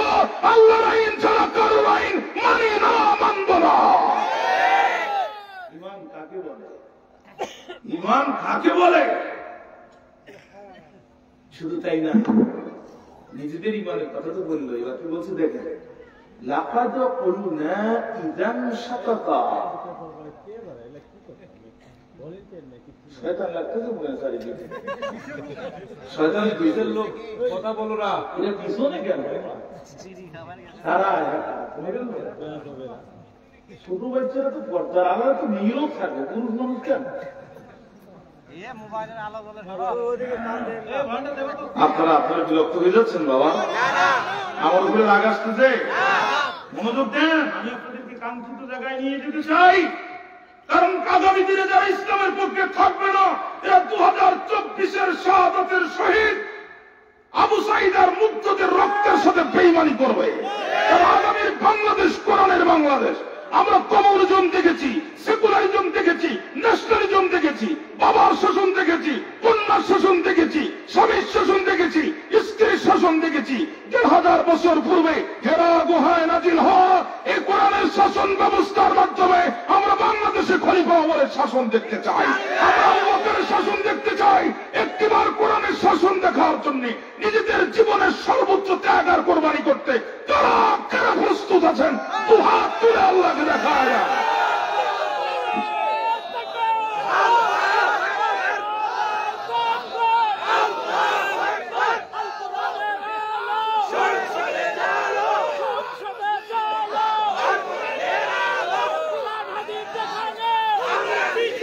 আমার ভাইরা, উঁচু টুপি, নিচু টুপি, শক্ত টুপি, নরম টুপি, কলিওয়ালা, কলি ছাড়া, পাগড়ি সহ পাগড়ি ছাড়া বুঝি না। ওয়াতাসিমু বিহাবলিল্লাহি জামিআন ওয়ালা তাফাররাকু, সব সব আলেমদের এক মঞ্চে উঠতে হবে, হাতে হাত দিয়ে কোরআনের পক্ষে সংগ্রাম করতে হবে। যারা এক হবে না তার জাতীয় গাদ্দার আব্দুল্লাহ ইবনে উবাই ইবনে সুলুল মার্কা মুনাফিক হিসেবে আত্মপরিচয় প্রকাশ করবে, ঠিক না? 3 নাম্বার, আমার এই ঘর ভাঙিয়া থেকে বা আমি বাদী তার ঘর, আপন করিতে খুঁজিয়া বেড়ায় যে মনে করেছে পর, যে আমার বাড়িতে আগুন জ্বালিয়েছে আমি তার বাড়িতে আগুন জ্বালাবো, এটা ইসলামের আদর্শ নয়। কারণ আমি কোরআনের দাওয়াত দিয়ে আমার ভাইকে ইমানদারদের কাতারে শামিল করাতে এদেশে কোরআনের হুকুমত জারির পক্ষে ভূমিকা রাখবো, এটাই ইসলামের আদর্শ, ঠিক না? ঠিক না? মামলা যেটা হয়েছে থানায় কোর্টে ওটা ফয়সালা হবে, ওখানে আপনারও কিছু করার নাই, আমারও কিছু করার নাই। শুধু আমি আপনাকে দাওয়াত দিতে চাই, দৌড়ালেন, জীবন তো নষ্ট করলেন, 50-60 বছর হায়াতের টুপি পড়া হয়ে গেল। আসেন আমরা হাতে হাত রেখে, হাতে রাখি হাত, আমরা মুহাম্মদের উম্মত এই স্লোগানে কোরআনকে আঁকড়ে ধরে। রাজি আছেন না প্রিয় ভাইরা? রাজি আছেন না প্রিয় ভাইরা? আল্লাহ তাআলা সেই মানসিকতা আমাদেরকে দান করুক। যেরকম আমিন। আমার চলেন সামনে যাই। তাহলে যুবকের আবার বলতেছে, তোমাদের নির্যাতন অতিষ্ঠ হয়ে যদি আল্লাহকে ছাড়া অন্য কাউকে রব আমরা স্বীকারও করি, তারপরও তোমরা জেনে রাখো, এটা হবে বড় গর্হিত কাজ, বড় খারাপ কাজ, বড় বাজে কাজ। এবার নিজেদের ইমানের কথা তো জানালো, দাকিয়ানুসের ইমানকেও এবার চ্যালেঞ্জ করলো। সুবহানাল্লাহ। কোন ভাষায় দেখেন, আল্লাহ তাদের মুখের ভাষাকে কোরআনের আয়াত বানায় দিয়েছে। هؤلاء قوم اتخذوا من دونه آلهة لولا يأتون عليهم بسلطان بين فمن أظلم ممن افترى على الله كذبا। এই কওমদের কি হলো? যারা আল্লাহকে বাদ দিয়ে মূর্তিকে বানায় পায়ের নিচে সিজদা দিচ্ছে রব হিসাবে, এদের কাছে কি দলিল আছে? লাউলা ইয়াতুনা আলাইহিম বিসুলতানিন বাইয়িন, দলিল যদি থাকে তারা পেশ করে না কেন? ফামানাসতামু মিম্মান ইফতারা আলাল্লাহি কাযিবা, ওই ব্যক্তির চেয়ে বড় জালেম আর কি হতে পারে যে তাদের রবের নামে মিথ্যা প্রতিপন্ন করে? আপনি দেখিয়ানুস, আমি তো রবকে রব মানি, এটা ঠিকই, তুই যাকে রব মান তাদের দিচ্ছিস ওটা ভুয়া, তোর কাছে দলিল থাকলে পেশ কর। ইমান কাকে বলে? ভাইয়ের আমার, এই বক্তব্য তারা তাদের গায়ে জোরে দিতে পারে না, তারা তাদের বাহুর বলে দিতে পারে নাই, তারা তাদের বংশ জোরে দিতে পারে নাই, কারণ তারা মাত্র 7 জন। এটা তারা পেরেছে কারণ তাদের আল্লাহ তাদের সেই পরিমাণ ইমান তাদের অন্তরে দান করেছে। এই এলাকার অনেক মানুষ আছে, কিন্তু এই কয়টা মানুষ আমরা কোরআন শোনার জন্য বসেছি। আল্লাহর কসম বলি, আমরা বংশের জোরে পারি নাই, আমরা গায়ের জোরে পারি নাই, বাহুর বলে পারি নাই, আমরা পেরেছি কারণ আল্লাহ আমাদেরকে কবুল করেছেন। তাই না? যুবক এই বক্তব্য দিল, তাকে তোদের কথার লাইন তো ভালো না, তোদের কথায় তো রাজাকার রাজাকার ভাব, তোদের চরমূল্য দিতে হবে, তোদের দিকে মাথা কারা ডাক দাও, সময় 3 দিন। যদি বলেন কই দিন? 3 দিন, 72 ঘন্টা, 3 দিন। এই 3 দিনের ভিতরে you have to change your decision, তোমাদের সিদ্ধান্ত পরিবর্তন করতে হবে। যদি সিদ্ধান্ত পরিবর্তন না করো, 3 দিন পরে তোমাদেরকে এখানে উন্মুক্ত জায়গায় জনগণের সামনে সুরে চড়ানো হবে অথবা ফাঁসি দেওয়া হবে। যুবকরা চলে গেল, প্রথম রাত কেটে গেল, দ্বিতীয় রাত কেটে গেল, তৃতীয় রাত আগামীকাল স্যারেন্ডারের দিন। তৃতীয় রাত্রের 7 যুবক গ্রিটিং দিয়ে বলছে, দোস্ত, যে রবের প্রতি ঈমান এনেছি, জীবন দিয়ে দেব, ওই রবকে ছাড়া অন্য কাউকে রব হিসাবে মানব না। একজন আরেকজনকে ডাক দিয়ে বলে, বন্ধু, বন্ধু রে, আগামীকাল আমরা সকলে দাকিয়ানুসের কাছে সারেন্ডার করব, আত্মসমর্পণ করব দাকিয়ানুসের কাছে। আমাদের ফাঁসি হবে, অথচ আমাদেরকে শুলে চড়ে মারা হবে, আর আমরা মৃত্যুবরণ করব কিয়ামতের দিন। রক্তে মাখা জামা কাপড় নিয়ে আল্লাহ দরবারে হাজির হব, নবীদের আগে আমরা আল্লাহর জান্নাতে চলে যাব। ভাইজান, যুবকরা পরামর্শ করতেছে, আমাদের হাতে সিদ্ধান্ত 2টা। একটু চিৎকার করে বলেন, কয়টা? 2টা। 1 নম্বর সিদ্ধান্ত হচ্ছে শাহাদাতের জীবন। 1 নম্বর সিদ্ধান্ত কি? শাহাদাতের জীবন। 2 নম্বর সিদ্ধান্ত হচ্ছে আত্মগোপন। 2 নম্বর সিদ্ধান্ত কি? আত্মগোপন। এই 2টা পয়েন্টের উপরে আমি একটু কথা বলবো ডিটেইলস, তারপরে আবার এখানে ফিরে আসবো। বক্তৃতা বুঝতে কষ্ট হচ্ছে না তো?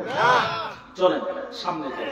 ভাইরা আমার, কাল কিয়ামতের দিন আল্লাহ রাব্বুল আলামিন तमाम পৃথিবীর মানুষগুলোকে লোহা আর তামা দিয়ে আটকাবে যখন, নিজেকে জব্বার আর কাহার বলে আল্লাহ পরিচয় দিবে তখন, আর নিজেকে জব্বার আর কাহার বলে আমার আল্লাহ পরিচয় দেবে তখন, ইব্রাহিম আলাইহিস সালামের মতো পয়গম্বররা থরথর করে কাঁপতে থাকবে, নূহ আলাইহিস সালামের মতো পয়গম্বর থরথর করে কাঁপতে থাকবে, দাউদ আলাইহিস সালামের মতো পয়গম্বর থরথর করে কাঁপতে থাকবে।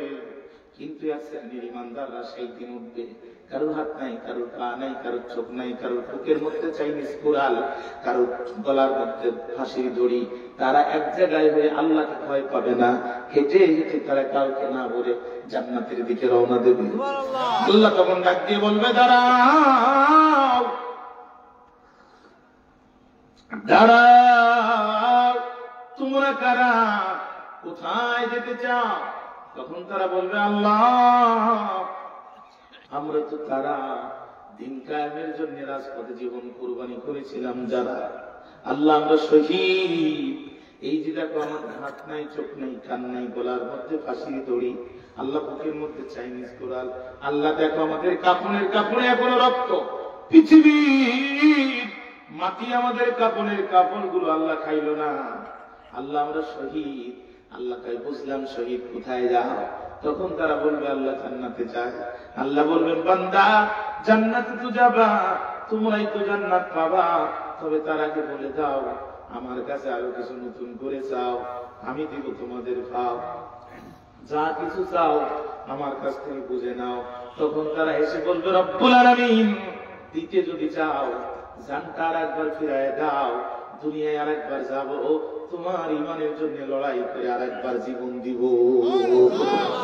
আল্লাহ তখন ডাক দিয়ে বলবে, বান্দা রে, ও বান্দা, এত নির্মম ভাবে হত্যা করলো তোদের, আর তোদের হত্যা করার পরে কলিজা ঠান্ডা হয় নাই, তোদের লাশটা ধরে নিয়ে ট্রেন লাইনের উপরে ফেলে দিয়েছে, চতুর্থ ট্রেনের নিচে চাপা পড়ে তোদের দেহটা 3টা খণ্ডে খণ্ডিত হয়ে গেছে, তোদেরকে ফাঁসির কাছে ঝুলাও, কলিজা ঠান্ডা হয়নি, মারা যাওয়ার পরও তোদেরকে 1 ঘন্টা পরে 1 ঘন্টা তোদের লাশটা দড়িতে ওরা ঝুলায় রেখেছে।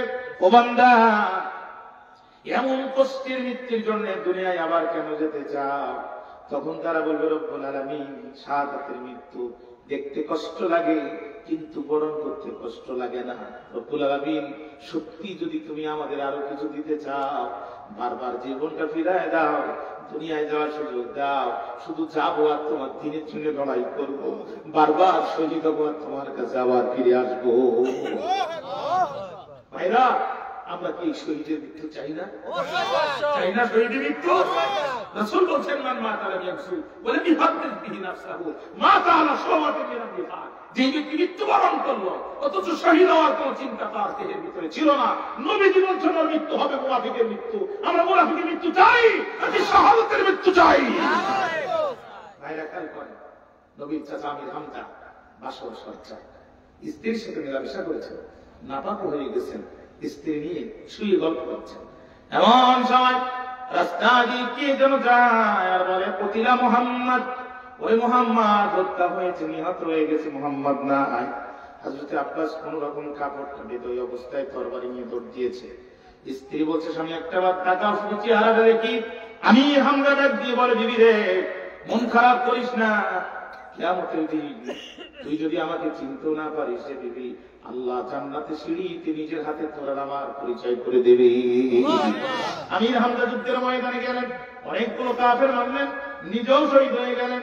যুদ্ধ শেষে নবী আমার শহীদদের লাশগুলো এক জায়গায় করতেছেন, হঠাৎ করে দেখে 2-1 মহিলা দাঁড়ানো, নবীকে ইশারা দিচ্ছেন। রাসূল বুঝলেন যে মহিলা কিছু বলতে চায়।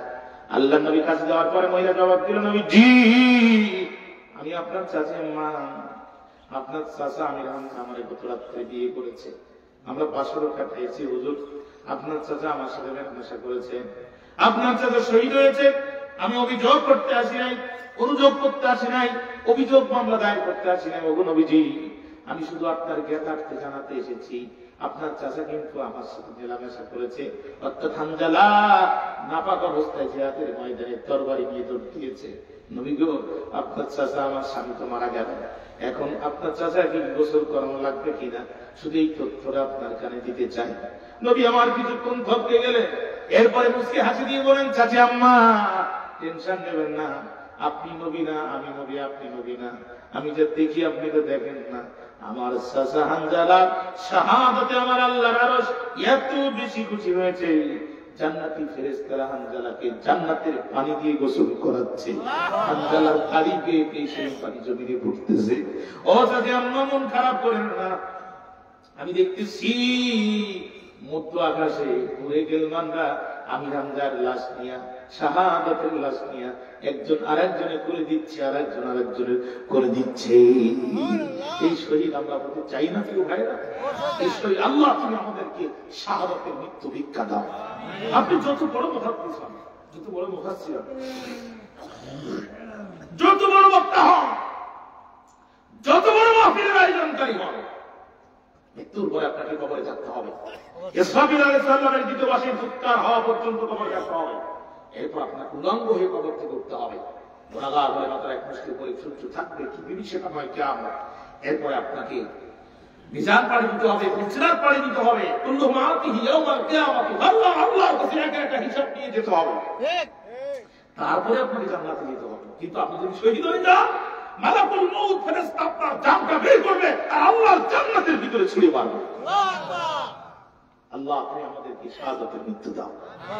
জোরে বলেন বিদাতিরা আমাদের মাথার উপরে সেই দিন লাঠি ফুরানো শুরু করেছে যেই দিন আমরা শাহাদাতকে ভুলে গিয়েছি। কথা বলেন না কেন? আজকে দেখতেছি ভারতের কিছু উগ্রপন্থীরা আমাদের সীমান্তে ভিড় করে আমাদের ভিতরে ঢুকতে যাচ্ছে।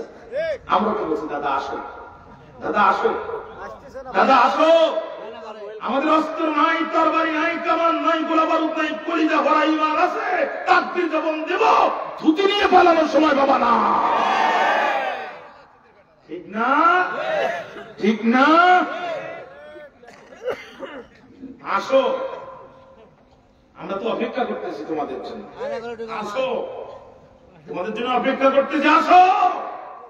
কে বলে এক জাহাজ চিনি ঢুকছে পাকিস্তান থেকে, তাকেই দাদা ধুতি ঢিলা হয়ে গেছে। এত সহজ বাবা, অপেক্ষা করো। 17 বছর আমরা সইতে পারলাম, 17 দিন সইতে পারলাম না। একটু অপেক্ষা করো, জাহাজ কখন কন্টিনিউ আসবে আর যাবে।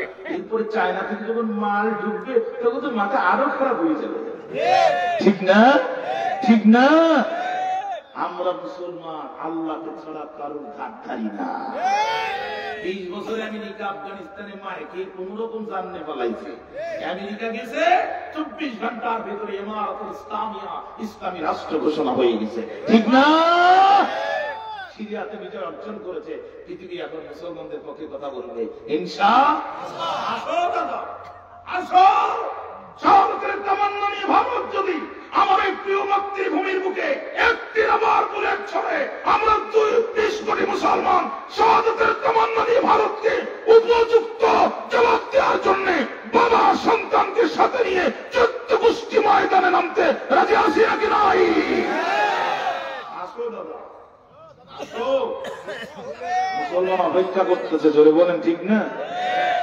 ভারতের টেলিভিশনে পাগল হয়ে গেছে, পাগল হয়ে গেছে। কুত্তা দেখাচ্ছে, গত পরশুদিন দেখলাম আমি নিউজ, বলছে বাংলাদেশকে সাইজ করতে ভারতের ব্লগ এক্সপার্ট কুত্তাই নাকি যথেষ্ট।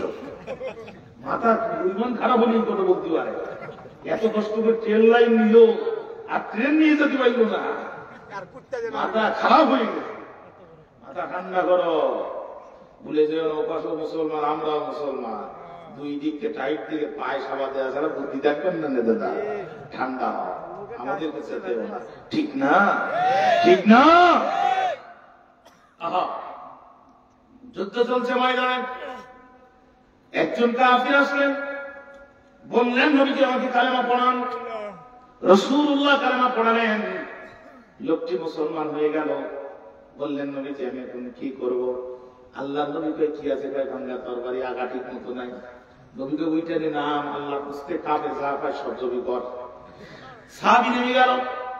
একটা দিন নামাজ পড়ে নাই, একটা ওয়াক্ত নামাজ পড়ে নাই, একটা দিন রোজা রাখে নাই। সাহাবী কাফেরদের মারতে যেয়ে নিজেও শহীদ হয়ে গেল। যুদ্ধ শেষে যখন শহীদদের লাশ এক জায়গায় করা হচ্ছে, ওই সাহাবী লাশটা নিয়ে নবী সাহাবী বলতে ইয়া রাসূলুল্লাহ, এই লোকটার জানাজা পড়ায় কি লাভ হবে? একটা দিনও রোজা রাখে নাই, একটা দিনও একটা ওয়াক্ত নামাজ পড়ে নাই, শুধু আসছে কালেমা পড়ছে, তরবারি নিয়ে নামছে। নবী আমার বলে, সাহাবীরা বলো তো মন্তব্য করো, তোমাদের মন্তব্য কি? সকলে বলল, হুজুর লোকটা জাহান্নামে যাবে, অযথা জানাজা নামাজ পড়ায় মনে হয় না লাভ হবে। আল্লাহ নবীকে, সাহাবী তোমরা সাক্ষী দিচ্ছ লোকটি জাহান্নামী, আমি মুহাম্মদ রাসূলুল্লাহ সাক্ষী দিচ্ছি লোকটা জান্নাতি। একটা ওয়াক্ত নামাজ পড়েনি, একটা দিন রোজা রাখেনি, আসছে কালেমা পড়ছে, জিহাদের ময়দানে নামছে, মারা গেছে, আল্লাহ জান্নাতে চলে গেছে। এর নাম শাহাদাত, এর নাম শাহাদাত। আল্লাহ শাহাদাতের মৃত্যু আমার তকদিরে তুমি লিখে দাও। এর নাম শাহাদাত। শাহাদাত ছাড়া সহজে জান্নাতে যাওয়ার কোনো সিঁড়ি নাই প্রিয় ভাইরা, কোনো সিঁড়ি নেই। আল্লাহ তুমি আমাদেরকে শাহাদাত মঞ্জুর করো। আব্দুল্লাহ জুলবাদানি নবীজির একজন সাহাবী, আল্লাহ নবীর কাছে এসে বলছে, ইয়া রাসূলুল্লাহ একটু দোয়া করেন না আমার জন্য। কেন? ভাই শরীর অসুস্থ, যুদ্ধের ময়দানে যেতে পারি না, কিন্তু আমার তো বয়স হয়ে গেল, ওগো নবীজি আমি শহীদ হতে পারলাম না। আল্লাহ নবী কাছে সাল তুললেন, আব্দুল্লাহর হাতে বেঁধে দিয়ে আকাশের দিকে তাকায় কয়, রব্বুল আলামিন আমি কাফেরদের রক্ত, আব্দুল্লাহর রক্ত কাফেরদের জন্য হারাম করে দিলাম, আল্লাহ তুমিও হারাম করে দাও। তসবিহ তারার মতো সাহাবীর চোখ দিয়ে পানি পড়ে, ইয়া রাসূলুল্লাহ বললাম কি আর করলেন কি? আমি চাইলাম শাহাদাত, আপনি আমার রক্ত হারাম করলেন। আল্লাহর নবী হাতটা ধরে একটা ঝাঁকি দিয়ে বলে, আব্দুল্লাহ রে, আমি তোমার কলিজার ভিতরে যে শাহাদাতের তামান্না দেখেছি, আমি মুহাম্মদ রাসূলুল্লাহ সাক্ষী দিচ্ছি, ঘরের মধ্যে শুইয়া জ্বরও যদি তোমার মৃত্যু হয়, নিঃসন্দেহে তোমার মৃত্যু হবে শাহাদাতের মৃত্যু। সুবহানাল্লাহ বলতে মন চায় না? আপনি যদি জান্নাতের ফেরদৌস পান, ধরে নেন আপনি জান্নাতের ফেরদৌস পেয়ে গেলেন, কিন্তু আপনি সাধারণ ক্যাটাগরির জান্নাতি, আপনি শহীদ হন না, আপনি এক জান্নাত থেকে আরেক জান্নাতে যাওয়ার অনুমতি পাবেন না। কিন্তু যদি আপনি শহীদ হয়ে যান, আল্লাহ আপনার রূহকে জান্নাতি সবুজ চড়ুই পাখি রূহের ভিতরে ঢুকাই দেবে। আল্লাহর 8টা জান্নাত, সকাল বিকাল সন্ধ্যা, ইচ্ছা মতো সুপার পাওয়ার, আপনি যাবেন, কোন ফেরেশতা আপনাকে ডিস্টার্ব করবে না। আল্লাহ শাহাদাতের ভাগ্য তুমি আমাদের তকদিরে লিখে দাও, যদি না থাকে তারপরে তুমি আমাদের তকদির পরিবর্তন করে দাও, নিশ্চয়ই তুমি তকদির পরিবর্তনকারী। আল্লাহ তুমি আমাদের তকদিরে শাহাদাতের মৃত্যু লিখে দাও। তাহলে যুবকদের সামনে সিদ্ধান্ত কয়টা প্রিয় ভাইরা? একটু জবান খুলেন না কেন? বলে হুজুর আওয়াজ দিচ্ছি ঠিকই, মাফলার বাধা আছে তো ডেলিভারি হচ্ছে না ঠিক মতো। যুবকদের সামনে সিদ্ধান্ত কয়টা? 1 নম্বর শাহাদাতের জীবন, 1 নম্বর। 2 নম্বর হচ্ছে আত্মগোপন। হ্যাঁ, পয়েন্টটা খেয়াল করতে হবে। আত্মগোপন ইসলামের সাথে আত্মগোপন করা জায়েজ না? আল্লাহ পাক নবীকে ওহী দিয়ে বললেন, নবী এই ওহী আপনি প্রচার করবেন সিররান ফাসিররান, গোপনে, শুধু গোপনে না, ফাসিররান অতি গোপনে। কয় বছর? 3 বছর নবীজি দাওয়াত দিয়েছে গোপনে। তাহলে ইসলাম প্রচারের জন্য নিজের পরিচয় গোপন রাখা জায়েজ না হারাম? জায়েজ। মুরব্বি ইসলাম যদি আমার নবী গোপন করতে পারে, পরিচয় গোপন করে দাওয়াত দিতে পারে, তাহলে ইউনিভার্সিটিতে আমার ছেলেরা নিজের পরিচয় গোপন করে কেন দাওয়াত দিতে পারবে না? কথা বলেন না কেন? এইবার করি না, আল্লাহ দিকে মুসলমান, টেনশন করো না, সন্তান তোমার, পায়গম্বর আমার, তোমার পরিচয় দয়া 1 ভাগ, আমি আল্লাহর পরিচয় দয়া 99 ভাগ। মুসলমান ভুলে যেও না, সিন্ধুক বানাও, মুসাকে ঢুকাও, নীল দরিয়ায় ভাসাও। সিন্ধুক বানায়া মুসাকে ঢুকাইয়া নীল দরিয়ায় ভাসানোর দায়িত্ব তোমার। তোমার মুসাকে নিরাপত্তা সহকারে যে ফেরাউন হত্যা করতে চায়, আত্মপরিচয় গোপন করে ওই ফেরাউনের রাজপথ প্রাসাদে প্রবেশ করানোর দায়িত্ব আমি আল্লাহ। মুসার মা টেনশন করো না, মুসার ছেলের মা সিন্ধুক ভাসায় দিল। এই ভারতীয় উপমহাদেশে যে কয়জন মানুষ সব থেকে বেশি আরবি জানে, তাদের মধ্যে একজন হচ্ছে মোহাম্মদ আবুল হাসান আলী নদভী রাহমাহুল্লাহ। ভারতে বাড়ি, নদওয়াতুল উলামা লখনৌর বড় একটি ইউনিভার্সিটির প্রতিষ্ঠাতা, অত্যন্ত বিদগ্ধ আরবি সাহিত্যিক। আমরা তার লেখা আরবি সাহিত্য মিশরে যে পড়েছি, খুবই উঁচু মানের আরবি সাহিত্যিক তিনি, প্রিয় ভাইরা আমার। তিনি তার কিতাবে লিখতেছেন মুসা আলাইহিস সালামের পড়ন্ত বিকালের সূর্য, মুসা আলাইহিস সালামের সিন্ধু আর নীল দরিয়ার ঢেউ যখন একসাথে হয়েছে, তখন মনে হচ্ছে মণিমুক্তার মতো জলজল জলজল করতে তাওহীদের এক বিশাল বাণী নিয়ে মুসা আলাইহিস সালামের সিন্ধু ফিরআউনের রাজপ্রাসাদের দিকে রওনা শুরু করে দিয়েছে। বিকালবেলা আমরা যেমন লাইন দিয়ে বসে আছি, ঠিক এরকম লাইন দিয়ে বসে আছেন আম্মা আসিয়া আর ফিরআউন। হঠাৎ করে আম্মা আসিয়া দেখে ওই যে সিন্ধু ভাসে, ডাক দিয়ে ফিরআউনকে বলছে ফারাও, একটাবার তাকাও। ফিরআউন তাকায় দেখে সিন্ধু, তখন বলছে এই বিবি হারুন, তাড়াতাড়ি সিন্ধুকটা তুলে আনো তো। গোয়েন্দা বিভাগে যারা ছিল ওরা যে তাড়াতাড়ি সিন্ধুকটা তুলে আনে। সিন্ধুকটা তুলে আনার পরে এখন ওরা চিন্তা করলো এ তো মনে হচ্ছে বোমা, আমাদের দ্বারা হবে না।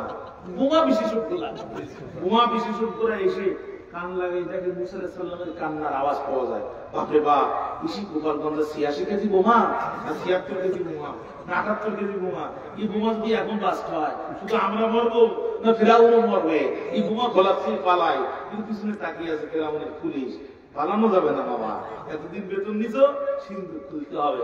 ওরা সিন্ধুক খুলে দেখে বন্দুকও না বোমাও না, এত সুন্দর মাসুম বাচ্চা দেখা যায়। মানুষের বাচ্চা যে এত সুন্দর হয় আমাদের জানা ছিল না। ওরা তখন ওখান থেকে ডাক দিয়ে বলছে মা গো আসিয়া, ও মা আসিয়া, একবার আসিয়া বাচ্চাটা যাও দেখিয়া। আম্মা আসিয়া চলে গেল, হাত দুটো বাড়ায় দিল, মুসা আলাইহিস সালাম ঝাঁপ দিয়ে পড়ল। মুফাসসিররা দেখে আম্মা আসিয়ার কলিজায়, ফিরআউন তো বড় দুষ্ট লোক ছিল, দীর্ঘ দাম্পত্য জীবনে আসিয়ার কলিজার মধ্যে অনেক ব্যথা ছিল। মুসাকে কোলে নেয়া বুকে নেওয়ার সাথে সাথে আসিয়ার হৃদয় পট থেকে সমস্ত ব্যথা নিমেষেই দূর হয়ে চলে গেল। আম্মা আসিয়া চিন্তা করলো সারা দেশে এখন চিরুনি অভিযান চলতেছে। কি অভিযান? বোঝেন চিরুনি অভিযান? কুকুর কামড়াবে বাম পাশে, চিরুনি দেবে ডাইন পাশে, ঘটনা ঘটবে রাজশাহীতে, গ্রেফতার হবে। এর নাম চিরুনি অভিযান। এর নাম সারা দেশে চিরুনি অভিযান চলতেছে। আম্মা আসিয়া ডাক দিয়ে বলল এই সন্তানের নিরাপত্তা গোপনে দেওয়া যাবে না, এই সন্তানকে নিরাপত্তা দিতে হবে প্রকাশ্যে। ফিরআউনকে ডাক দিয়ে বলতে ফারাও, এদিকে আসো, একটা বাচ্চার দিকে তাকাও। ফিরআউন এসে তাকে বলছে আসিয়া, এই মনে হয় সেই মূসা। চোরের মন, চোরের মন। হ্যাঁ, আম্মা আসিয়াকে কেমনে বুঝলো গায়ে কি মূসা লেখা আছে? তামাম পৃথিবীতে কোনো জায়গায় নেই, কেন আমার ঘাটে আসবে এই মূসা? ও আত্মপরিচয় গোপন করে রব এখানে পাঠাইছে। আম্মা আসিয়া ডাক দিয়ে বলে একটা সত্য কথা বলো তো, তুমি খোদা না গাদা? তুমি যদি খোদা হও এই ছোট বাচ্চাকে কেন ভয় পাও? এর তো এখনো নিবন্ধনে নাম ওঠে নাই, কেবল আমরা তুলে নিয়ে আসলাম। এতদিন নির্যাতিত অবস্থায় নদীতে ছিল, মাত্র ডাঙায় উঠছে, উপরে উঠছে, এখনো তোমার খাতা গল্পের নাম নাই। তুমি কেমন করে মানুষের খোদা হবা এই ছোট্ট বাচ্চাকে যদি ভয় পাবা? কেমন তোমার পাও দুটো ধরি, মানিক জুতার খেয়েও না তুমি। এই কথা মানুষের সাথে বললো না, আমার তো একটু লজ্জা আছে। তুমি প্রেসিডেন্ট ছিলি, কেন খোদাই যাবে? ছোট বাচ্চাকে ভয় পাও, তুই খোদা যা।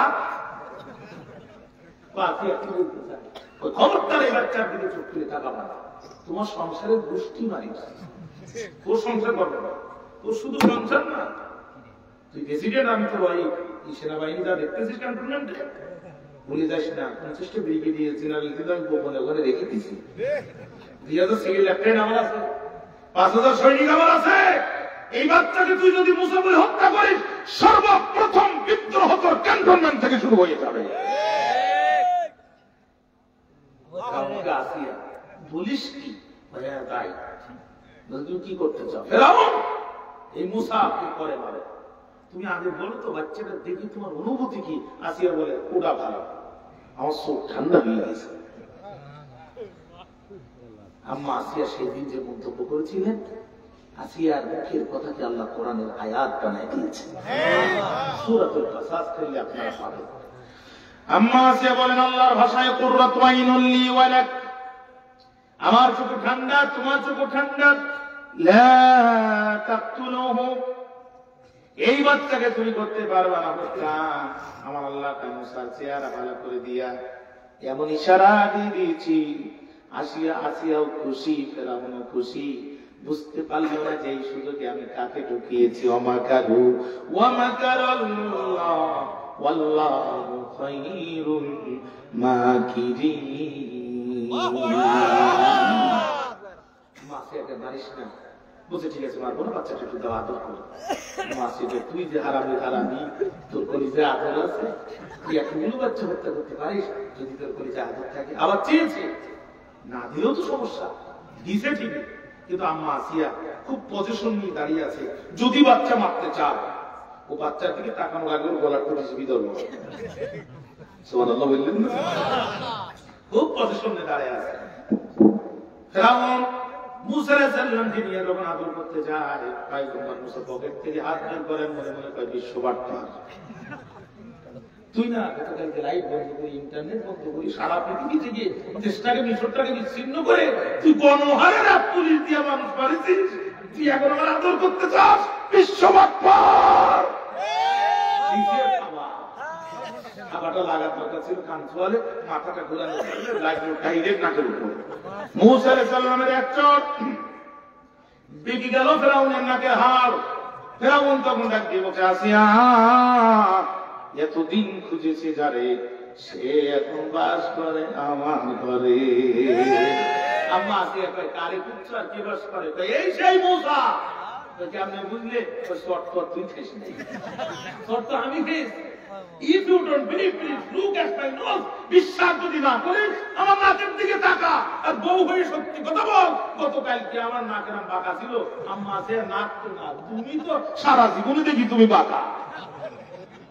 কথা কন না, কথা কন। আসিয়া তোরে আসলে মানা পারলাম। আম্মা আসিয়া কেবল ছোট্ট মানুষ, আমি দেখলাম যদি এরকম করি, এতে তুমি বুঝতে পারলে মুসা তুই জানিস না বাচ্চা স্বাভাবিক, খাবার ওজন অস্বাভাবিক, যে কাটা ভুল হয়, ধান হয়, তার গোড়া দেখলে বোঝা যায়, যে বিড়াল শিকারী হয় তার গোপ দেখলে আন্দাজ করা যায়। ওর খাবার বলে দিচ্ছে ওই মুসা আমার ঘরে বাস করবে, বড় হবে, আর ভবিষ্যতে আমার লোকদেরকে ভাগে রাজপথে মিছিল করবে, জমিন যার আইন চলবে তার। এইসব নাটক বাদ দাও, কত নাটক দেখলাম তোমার, এইসব নাটক বাদ দাও। এই বাচ্চা মারতে পারবে না, তাহলে তোমার সংসার তো করবোই না, বিদ্রোহ শুরু হয়ে যাবে। আমি শেষ করে দেবো আর একটু আগাবো সামনে, মনোযোগ দেয়, খেয়াল করেন। আম্মা আসিয়া কয়, এই সন্তান মারতে পারবো না। তাহলে কি করবো? এক কাজ করো, আমার এই বাচ্চা মনে হয় অনেক সময় খাই না, কেবল তুলে নিয়ে আসলাম চিটাগাং বাড়ি, খাড়া খাড়া চুল, তোমার এই বদমাইশ তথ্যমন্ত্রী হাসান মাহমুদের কাছে টেলিফোন করো। ওকে বলে কি বলবো? ওকে বলে দাও ৭১ টিভির আর এক খান্নাস মহিলা ফারজানা রূপাকে টেলিফোন করতে। সারা দেশের টিভি চ্যানেল যেন বলে দেয়, তার মানে প্রিন্ট এবং ইলেকট্রনিক মিডিয়া, এদের নাম বলি আপনারা একটু চেনে না, বললাম ও তৎকালীন যারা ছিল ওদের নামটা তফসিলে আমি খুঁজে পাইনি। এই জন্য ওদেরকে বলে দাও যাতে করে সমস্ত ছাত্রী এসে তোমার ঘরের সামনে লাইন দেয়, এই বাচ্চা খাওয়ানোর জন্য একজন দুধ মা লাগবে। বলা হলো, লাইন দিল। মুসা আলাইহিস সালাম কারোর তুলে গেল না, লাইনের শেষে দাঁড়িয়েছিলেন যিনি, মুসা আলাইহিস সালামের বোন। তিনি মুসা আলাইহিস সালামের বোন বলছে, অফিসাররা শোনো, একটা যাত্রীর সন্ধান জানো, আমার কাছে একটা যাত্রীর সন্ধান আছে, আমি নিচ্ছি এই ছেড়ে যাবে তার কাছে, অনুমতি যদি পাই আমি তার সাথে করে নিয়ে আসতে চাই।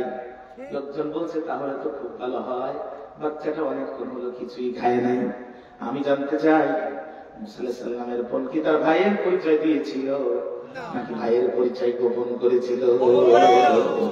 এই গোপন করার নির্দেশ দিয়েছিল কে? ও ভাইরা, মুসা আলাইহিস সালামের বোন যদি ভাইয়ের পরিচয় গোপন করতে পারে, আল্লাহ যদি তার নবীর আত্মপরিচয় গোপন করে ফেরাউনের দরবারে ঢুকাতে পারে, আমার যুবকেরা কেন তার পরিচয় গোপন করে ইউনিভার্সিটিতে থাকতে পারবে না? কথা বলে। মুসা আলাইহিস সালামের বোন যে তার মাকে নিয়ে আসে, মাকে নিয়ে আসার পরে ভাইরা কি বলবো, এই যে লোহা দেখে চুম্বক যেমন টান দিয়ে লোহার কাছে চলে যায়, দীর্ঘক্ষণ পরে যখন মাকে পেয়েছে, সাথে সাথে মুসা আলাইহিস সালাম লাভ কি মাইল করে চলে গেছে। আল্লাহ ডাক দিয়ে মুসার ওয়াদাল্লাহি হক, আমি আল্লাহর ওয়াদা সত্য, তোর মুসাকে একটু নৌ ভ্রমণ করে তোর কোলে তুলে দিলাম। পৃথিবীর সময় জানতেছে এখন তুই ওর দুধ মা, কিন্তু আমি আল্লাহ, তুই জানলাম তুই ওর আসল মা।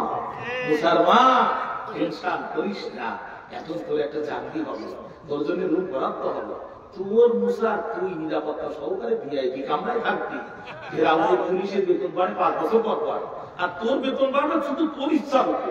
তুই শুধু বলবি ভালো লাগে না, চাকরি করবো না, বেতন 3 গুণ হতে মোটে দেরি হবে না, কারণ তোর মুসা তোর স্থানে সারা পৃথিবীর কোন নারী স্থানের মধ্যে।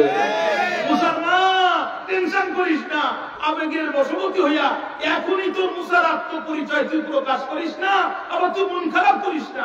আমি তোর মুসার আত্মপরিচয় গোপন করে ফেরাউনের দরবারে ঢুকাবো, ওয়াজাইলুহু মিনাল মুরসালিন, আর রাসূল পরিচয় দিয়ে আত্মপ্রকাশ করাবো। আল্লাহ যদি মুসা সাল্লামের আত্মপরিচয় গোপন করে ফেরাউনের দরবারে ঢুকায় রাসূল পরিচয় দিয়ে আত্মপ্রকাশ করতে পারে, আমার যুবকেরা ইসলাম প্রচারের জন্য নিজের পরিচয় গোপন করে বিশ্ববিদ্যালয়ে ঢুকে সমন্বয়কের পরিচয় দিয়ে কেন আত্মপরিচয় প্রকাশ করতে পারবে না? ইসলামের জন্য আত্মপরিচয় গোপন করা জায়েজ না হারাম? আমি অনেক দলিল টানতে পারবো, কিন্তু রাত্র গভীর, আপনারা তিনি আছেন ঘড়ির কাটা প্রায় 12টার কাছাকাছি। কষ্ট হচ্ছে আপনাদের, কষ্ট হচ্ছে আপনাদের। ইউসুফ আলাইহিস সালাম ভাইদের কাছে নিজের পরিচয় দিয়েছিলেন না গোপন করেছিলেন? বলছে বাড়িতে আর কে আছে, বাড়িতে আর কে আছে? বিনিয়ামিন। নিয়ে আসো, ঘুম ডবল করে দেবো। ওরা দৌড়ে বিনিয়ামিনে নিয়ে আসছে। ইউসুফ আলাইহিস সালাম বিনিয়ামিনের পাত্রের ভিতরে একটা জগ গ্লাস ঢুকাই দিয়েছে, হ্যাঁ একটা প্লেট ঢুকাই দিয়েছে, দিয়ে কৌশলে বিনিয়ামিনকে রেখে বলছে আর কে আছে? বাবা আছে। নিয়ে আসো, ঘুম আরো ডবল দেবো না, আর আমার এই শরীরের জামাটা তোমার বাবাকে দিও। ওরা যে জুব্বাটা দিয়ে বলছে আব্বা আপনাকেও যদি বলেছে ঘুম অনেক বেশি দেবে, বাবা নাকের মধ্যে দিয়ে কয় তোমরা ঘুম চাও, আমি তো এই জুব্বার ভিতরে আমার ইউসুফের ঘ্রাণ খুঁজে পাচ্ছি। ইউসুফের শরীর আলাইহিস সালাম কাঁদতে কাঁদতে অন্ধ হয়ে গেছিলেন, কিন্তু জুব্বাটা ঝরে যখন চোখে ধরছে সাথে সাথে আল্লাহ তাআলা অন্ধ নবী ইয়াকুবের চোখের দৃষ্টি শক্তি ফিরে কৌশলে বাবাকেও নিয়ে আসলেন। আত্মপরিচয় প্রকাশ করেছিলেন না আত্মপরিচয় গোপন করেছিলেন? তাহলে ইসলামের জন্য আত্মপরিচয় প্রকাশ গোপন করা 1000বার জায়েজ। আত্মপরিচয় গোপন করার কারণে আমার যুবকদেরকে গালিগালাজ করবে যারা স্বৈরাচারের নতুন চামচা তারা। কত পরিষ্কার? তাহলে যুবকদের সামনে সিদ্ধান্ত কয়টা? একটু জোরে বলেন। 1 নাম্বার শাহাদাতের জীবন, 2 নাম্বার আত্মগোপন। বক্তব্য এই পর্যন্ত বুঝতে কোনো কষ্ট হয়েছে? সামনে যায় যুবকরা বলছে দোস্ত শোনো, আমরা শহীদ হতে পারবো, অসুবিধা নেই, কিন্তু আমরা সংখ্যায় কম, আমাদেরকে এখন এমনভাবে হত্যা করা হবে যে এই দৃশ্য দেখে কেউ আর আল্লাহর প্রতি ঈমান আনবে না। অতএব এক কাজ করো, আমরা 7 জন মিলে গুহার মধ্যে আশ্রয় নিয়ে অন্তত ঈমানটা বাঁচাই। সুবহানাল্লাহ। গুহার মধ্যে তারা জান বাঁচানোর জন্য যায় না, ঈমান বাঁচানোর জন্য। তারা যখন রওনা দিয়েছে, এক কৃষকের একটা কুকুর ছিল, কুকুরটা পিছন পিছন রওনা দিয়েছে। ওরা বলছে এই কুকুর সর সর, আরে দাকিয়ানুসের জ্বালায় বাঁচি না, তুই আমার নতুন ঝামেলা করিস না, সর। কুকুরের জবান খুলে গেল, কুকুর মানুষের ভাষায় ডাক দিয়ে বলছে যুবকেরা তোমরা আশরাফুল মাখলুকাত, আমি কুকুর নিকৃষ্ট জাত, আমি তোমাদের মতো সিজদাও দিতে পারি না, ঈমানের জন্য লড়াই করতে পারি না। ও যুবকেরা, তোমরা ঈমান বাঁচানোর জন্য যে গুহার মধ্যে আশ্রয় নিতে চাও, আমি কুকুর ওই গুহার সামনে সারাটি জীবন পাহারা দিব। আমাকে তোমাদের কোনো খেতেও দেয়া লাগবে না, শুধু সাথে না কুকুরটাও গেল, গুহার মধ্যে ঢুকে গেল। সবাই দুটো হাত উপরে দিয়ে দিল, দোয়া করলো রব্বানা আতিনা মিন লাদুনকা রাহমাতাও ওয়া হাইয়্যি লানা মিন আমরিনা রাশাদা।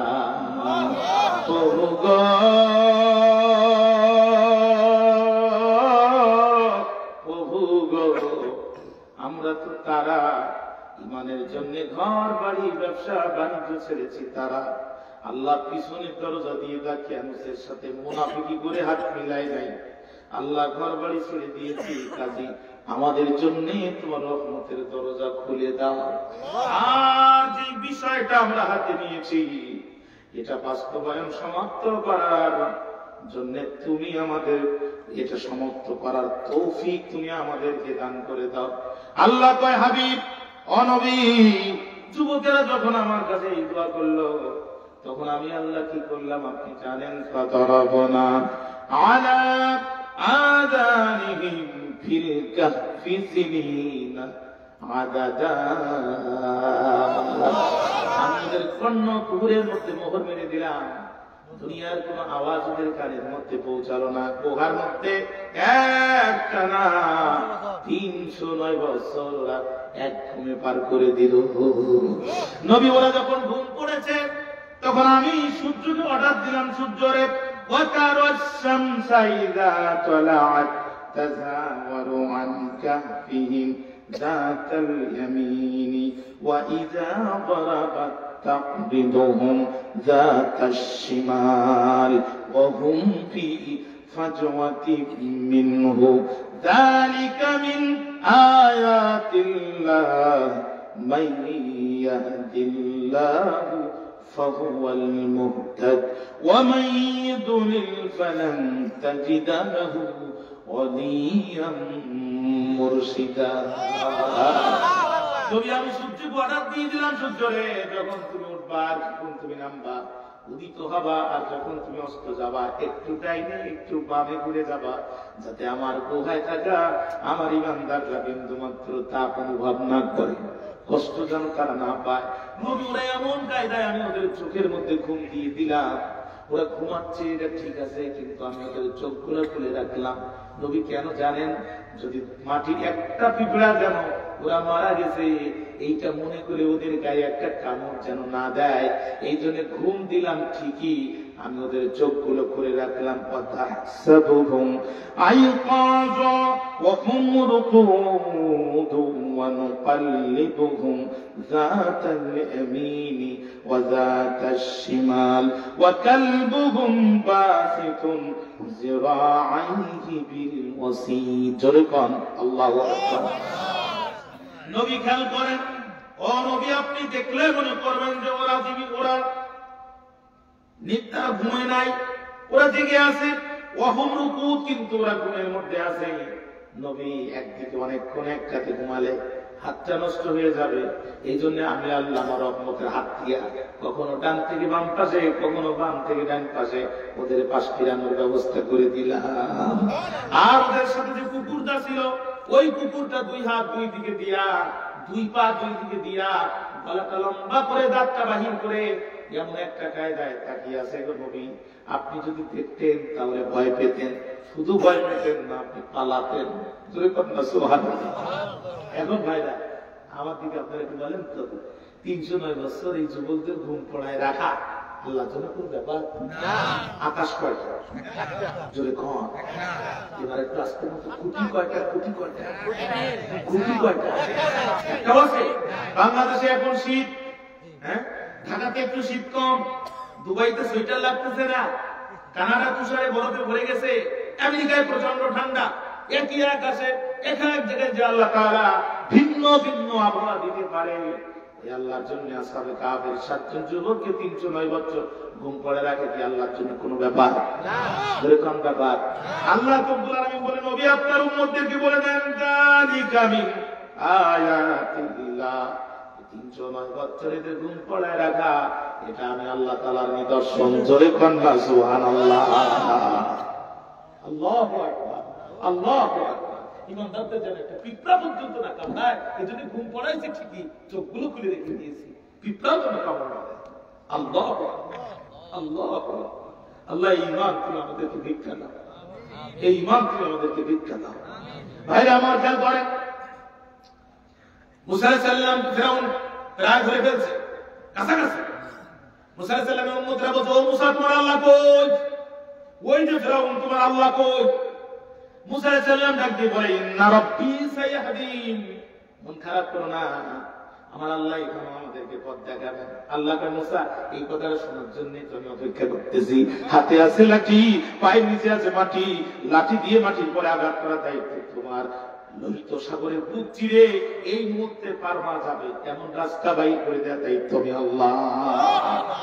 লোহিত সাগরের বুক চিরে গেল, পানি সরে গেল, বিনা পাতায় নিচে শুকায় গেল, মুসা আলাইহিস সালাম আরামে হইতে পারবে গেল। যে আল্লাহ তাআলা তাৎক্ষণিক সমুদ্রকে দুহাত করে দিয়ে তার পয়গম্বর চলার জন্য রাস্তা তৈরি করে দিতে পারে। ও ভাইরা, আসহাবে কাফের 7 জন যুবককে 309 বছর ঘুম করে রাখা কোনো ব্যাপার না। নবীজি গাড়ি হেরার মধ্যে অপেক্ষা করতেছেন, কোন যুগ নাই তো আছে। গাড়ি হেরার মধ্যে নবীজি উপরে কাফেরদের পা দেখা যায়, আবু বকর কাঁদতেছে। আল্লাহর নবী আবু বকরের হাতটা ধরে বলে, সাথী রে, বিবির কথা মনে পড়ে, বাচ্চার কথা মনে পড়ে। আবু বকর ফুঁকি ফুঁকি কান্দে আর কানে কানে বলে, ওগো নবীজি, আল্লাহর কসম, আমি আমার জন্য কান্দি না, আমি কান্দি আপনার জন্য। আমরা দুইজন, ওই যে দেখেন উপরে কতজন মাত্র লোক, আমি কেমনে আপনার জীবনকে আজকে আমি রক্ষা করবো গো নবীজি। আল্লাহর নবী হযরত আবু বকরের হাতটা ধরে একটা ঠাসি দিয়ে বলে, বন্ধু রে, ভুলে যেও না, লা তাহজান ইন্নাল্লাহা মা'ানা। আমরা দুইজন না, আমাদের সাথে আছেন যিনি, খোদ আল্লাহ তিনি। আল্লাহ নবী এটা শোনার জন্যই তো অপেক্ষা করতেছি। কাফেরদের চোখের মধ্যে এমন দাদা দিল, ওরা গুহার মুখের কাছে আসার পরও নবীকে খুঁজে পেল না। সেই আল্লাহ আসহাবে কাফের 7 জন যুবককে 309 বছর ঘুম করে রাখা আল্লাহর জন্য কোনো ব্যাপার। নবী সাহাবী হযরত আবু বকর মৃত্যুর পূর্বে ওসিয়াত করলেন, শোনো, আমি যখন মারা যাব তোমরা আমাকে গোসল করাবে, কাপড়ে কাপড় পরাবে, আমার জানাজা করাবে, কিন্তু আমার খাটিয়াটা নিয়ে রাসূলের রওজার সামনে যাবে। নবীজি রওজা শরীফের গেট যদি একা একা খুলে যায়, তবে আমাকে রাসূলের পাশে শোয়ায় দেবে। যদি গেট না খুলে খবরদার আমাকে অন্য জায়গায় দাফন করবে, নবীর কবরের পাশে শোয়াবে না। আবু বকরকে যখন নিয়ে রওজা শরীফের সামনে যাওয়া হলো, সঙ্গে সঙ্গে রওজা শরীফের গেট একা একা খুলে গেল। নবীজির কবরের ভিতর থেকে আওয়াজ আসতেছি, উদখুলুল হাবিবা ইলাল হাবিবি, দেরি করো না, বন্ধুকে বন্ধুর পাশে দ্রুত শোয়ায় দাও। আল্লাহু আকবার। হযরত আবু বকরের সময় যদি এই ঘটনা ঘটতে পারে, তাহলে আসহাবে কাফের 7 জন যুবককে 309 বছর ঘুম করে রাখা আল্লাহর জন্য কোনো ব্যাপার। হযরত ওমর রিয়াজুল জান্নাতের ভিতরে, আপনারা যারা মদিনা শরীফে ঢুকেছেন, আল্লাহ আমাকে 4 বার ঢোকার সুযোগ দিয়েছে। নবীজি যেই মেম্বারে দাঁড়িয়ে খুতবা দিতেন, ও আমার ভাইরা হযরত ওমর ওখানে দাঁড়িয়ে খুতবা দিচ্ছেন। 12,000 কিলোমিটার দূরে ইরাকের মাটিতে যুদ্ধ হচ্ছে। নবীজি সাহাবী হযরত সারিয়া যুদ্ধের ময়দানের সেনাপতি, ওমর দাঁড়ায় খুতবা দিচ্ছেন, সেম টাইমে যুদ্ধ হচ্ছে ইরাকে 12,000 কিলোমিটার দূরে। কথা কি বুঝতেছেন? হঠাৎ করে লাঠি উঁচু করে হযরত ওমর ডাকতেছে, ইয়া সারিয়াল জাবাল আল জাবাল, ও সারিয়া, যুদ্ধের রণকৌশল পরিবর্তন করো, পাহাড়কে পিছনে রেখে সৈন্যকে সামনে নিয়ে গায়ে যাও। হযরত সারিয়া মদিনায় ফিরে বলছে, আমিরুল মুমিনিন, খলিফাতুল মুসলিমিন, আপনি মদিনা থেকে আমাকে ডাক দিয়েছেন 12,000 কিলোমিটার দূরে, আল্লাহর কসম আপনার ডাকের আওয়াজ আমি কানে শুনতে পেয়েছি। আমি যখন আপনার ডাকের আওয়াজ কানে শুনতে পেয়েছি, আমি সাথে সাথে যুদ্ধের রণকৌশল পরিবর্তন করেছি, পাহাড়কে পিছনে রেখে আমি সামনে যুদ্ধ চালিয়েছি, আল্লাহ আমাদেরকে বিজয় দান করেছে। ও ভাইরা, ওমরের সময় যদি ঘটনা করতে পারে, আসহাবে কাফের 7 জন যুবককে 309 বছর ঘুম পড়ায় রাখা আল্লাহর জন্য কোনো ব্যাপার না। আপনাদের বিরক্তি আসতেছে? আমি শেষ করে দিচ্ছি। বিরক্তি আসতেছে, বুঝতেছি। তোমার আওয়াজ কিন্তু নারায়ে তাকবীর।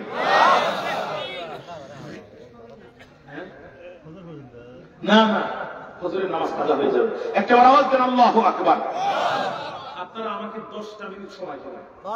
রাজি আছেন ইনশাআল্লাহ? রাজি আছেন ইনশাআল্লাহ? 12টা পর্যন্ত একটু টাকা। ভাইরা আমার মুসলমানরা, হযরত আমর ইবনে আস রাদিয়াল্লাহু তাআলার নেতৃত্বে মিশর বিজয় করলো, যখন বড় বিপদ দেখা দিল, তখন নীল নদের পানি শুকায় গেল, কৃষকরা বিপদে পড়ে গেল, নীল নদের চাষাবাদ বন্ধ হয়ে গেল। হযরত আমর ইবনে আস চিঠি লিখলো ওমরের কাছে, নীল নদের পানি শুকায় গেছে, মুসলমানরা বিপদে পড়ে গেছে, এখন জানতে চাই আপনার কাছে আমাদের কি করণীয় আছে। হযরত ওমর এই চিঠি পাওয়ার পরে নীল নদকে উদ্দেশ্য করে 2টা লাইন চিঠি লিখেন, ও নীল নদ, তুমি যদি আল্লাহর হুকুমের পরিচালিত হও, তাহলে তুমি পানিতে ভরপুর হয়ে যাও, শয়তানের হুকুমে পরিচালিত হও, তবে তোমাদের পানির আমার প্রয়োজন নাই হবে, আমাদের পানি দেবেন যিনি, আসমানের মালিক তিনি। আমর ইবনে আসকে বললেন, আমর ইবনে আস জুমার নামাজের পরে মুসল্লিদেরকে সাথে করে দাঁড়াবে নীল নদের কিনারে, আমার সালাম দেওয়ার পরে চিঠিটা ফেলে দিবে ভিতরে। আমর ইবনে আস জুমার নামাজের পরে মুসল্লিদেরকে সাথে করে নীল নদের পাশে দাঁড়ালেন, আর ওমরের চিঠিটা সালাম দিয়ে ফেলে দিলেন। ভাইজান কি বলবো, চিঠি ফেলতে দেরি হলো, নীলনদ পানিতে ভর্তি হতে দেরি হলো না। ওপরে সবাই যদি এই ঘটনা করতে পারে, আসহাবে কাফের 7 যুবককে 309 বছর ভোগ করে রাখা আল্লাহর জন্য কোনো ব্যাপার। ব্যাস তাকিয়ে চিন্তা করলো, তাই তাই সারা দেশ খুঁজতেছে যুবকরা কোথায় গেল, পেল না। গুহার সামনে এসে দাঁড়িয়ে বুঝতে পারল না যে গুহার মধ্যে ঢুকে গেছে। সৈন্যদের বলল, চলো আমি নিজে ঢুকবো গুহার মধ্যে। ঢুকার সময় থেকে কুত্তা জিকায় যায়, ডাক্তারে শুয়ে আছে। সামনে দিয়ে যদি দেখি আর একটা বাঘ ওই কায়দায় শুয়ে আছে, এরা আর সামনে দিয়ে দেখি একটা সিংহ শুয়ে আছে, তাহলে তো পল্লী বিদ্যুতের মিটার রিডারদের মতো বিপদে পড়লো। কিছু পল্লী বিদ্যুতের কিছু মেয়ে লোক আছে, বিলও দেয় না, লাইনও কাটতে দেয় না, খুব সিরিয়াস। এখন এক লোক জোর করে লাইন কাটতে গেছে, ঘরের থেকে দাও বের করে মানে হাসিয়া বলে যত্ন দেবে না, হাসিয়া নিয়ে তাড়ানো শুরু করছে। ওই চিন্তা করছে মহিলা তো ধরি ফেলবে না, আরে যে রাগ একটু চোখ দিয়েই ছাড়বে না, তাড়াতাড়ি খেজুর গাছে উঠেছে।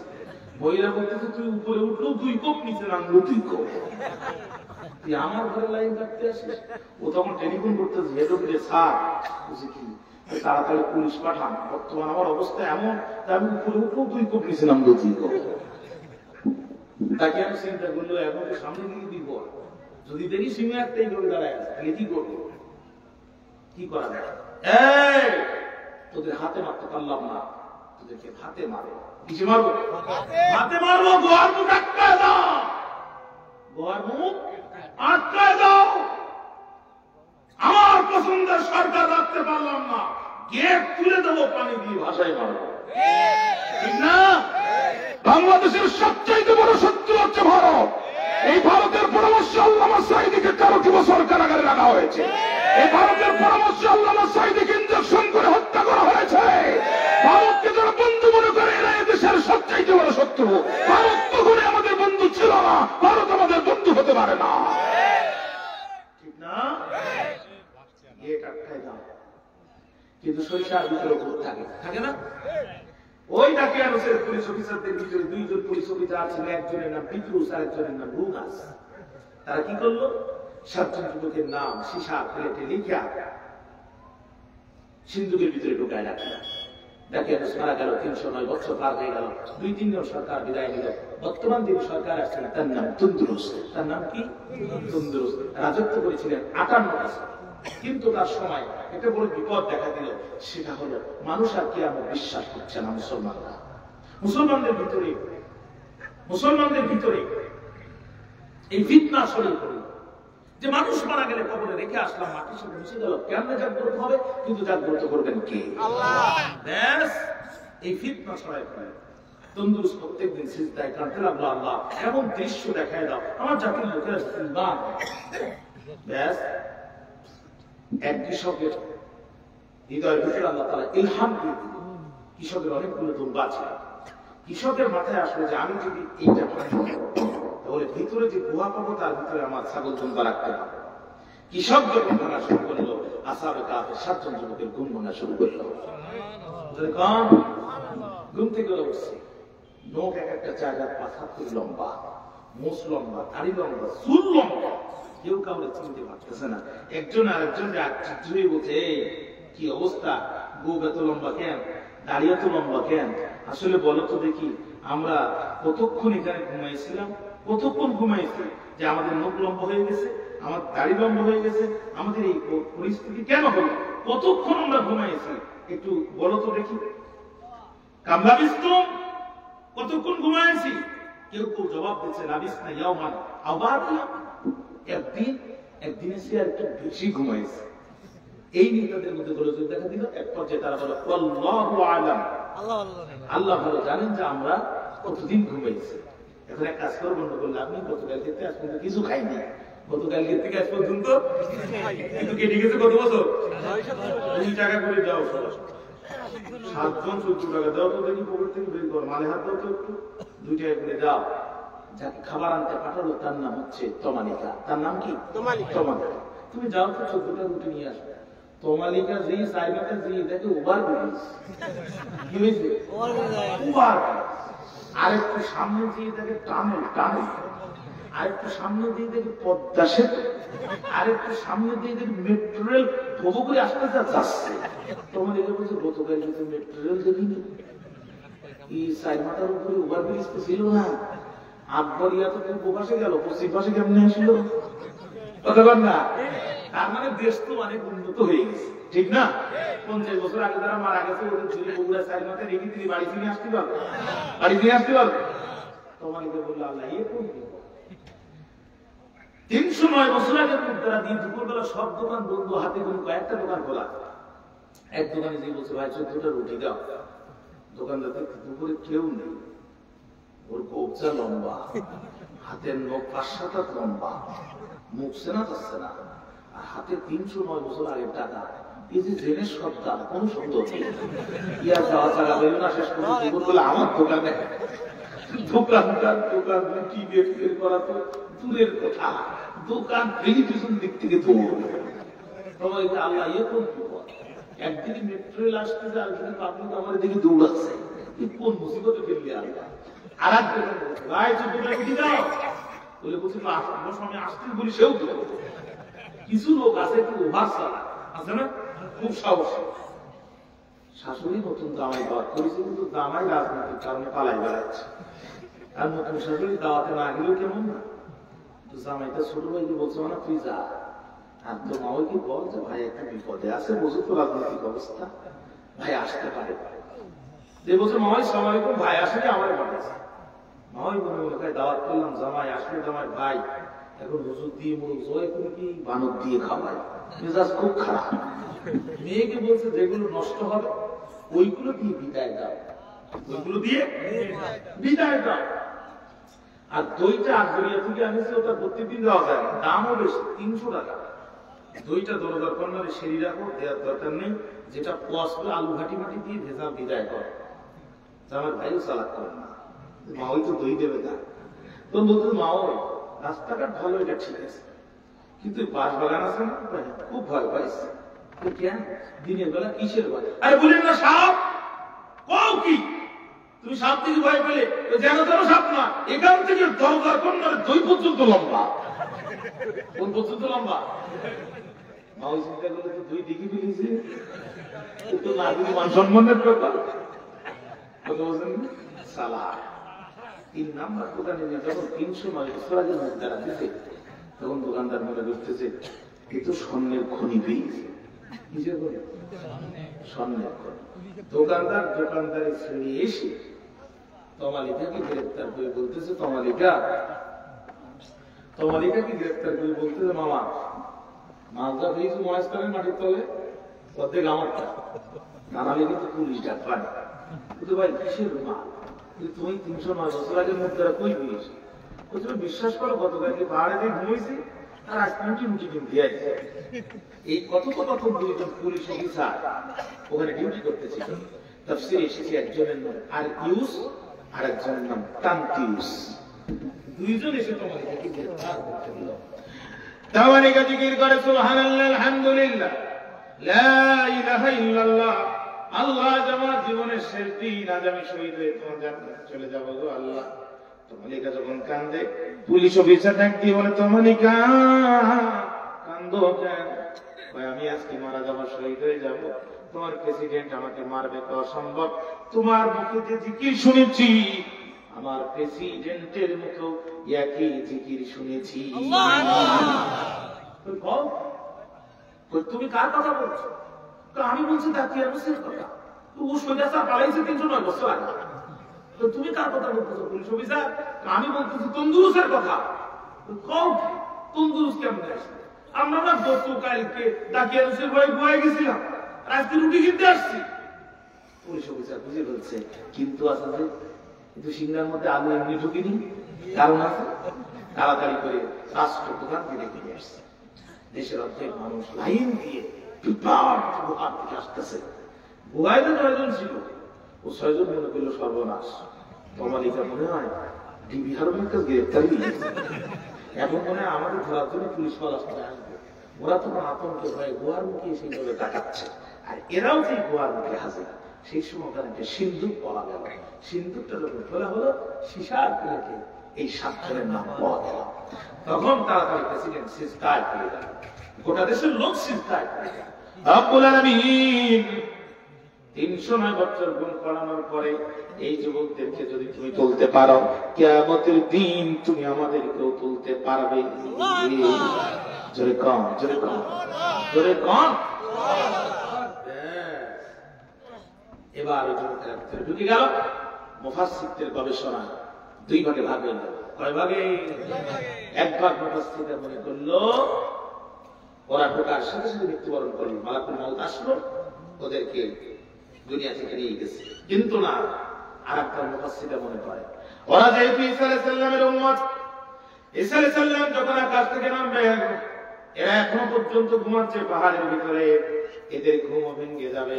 এরা পাহাড়ের গুহা থেকে বাইর হয়ে ঈসা আলাইহিস সালামের হাতে হাত দিয়া আমাদের নবীর উপরে আরেকবার ঈমান আনবে, আমাদের মতো উম্মত হয়ে তার ঈমানের জন্য আবার লড়াই করবে। ভাইরা, এই 7 জন যুবক যদি ঈমানের জন্য একটা রাষ্ট্রপ্রধানকে চ্যালেঞ্জ করি, এইভাবে বারবার লড়াই করতে পারে, আমরা তো বাংলাদেশে ঈমানদার যারা দাবি করি তারা তো 7 জন না। একটা বার কি কোরআনের সমাজের জন্য আমরা চেষ্টা করতে পারি? একটা বার আমরা লড়াই করতে পারি না? যা করছি করছি, সব কিছু দেখা শেষ, সামনে আল কোরআন বাংলাদেশ। আল্লাহ তাআলা আমাদেরকে কবুল করুন। জোরে করে আমিন। আজ আমি ইনদি ওয়াল ইলমু বিল্লাহ আলাইহি তাওয়াক্কালতু ওয়া ইলাইহি উনীব। আসসালামু আলাইকুম। কমিটি ভাই লগন করুন।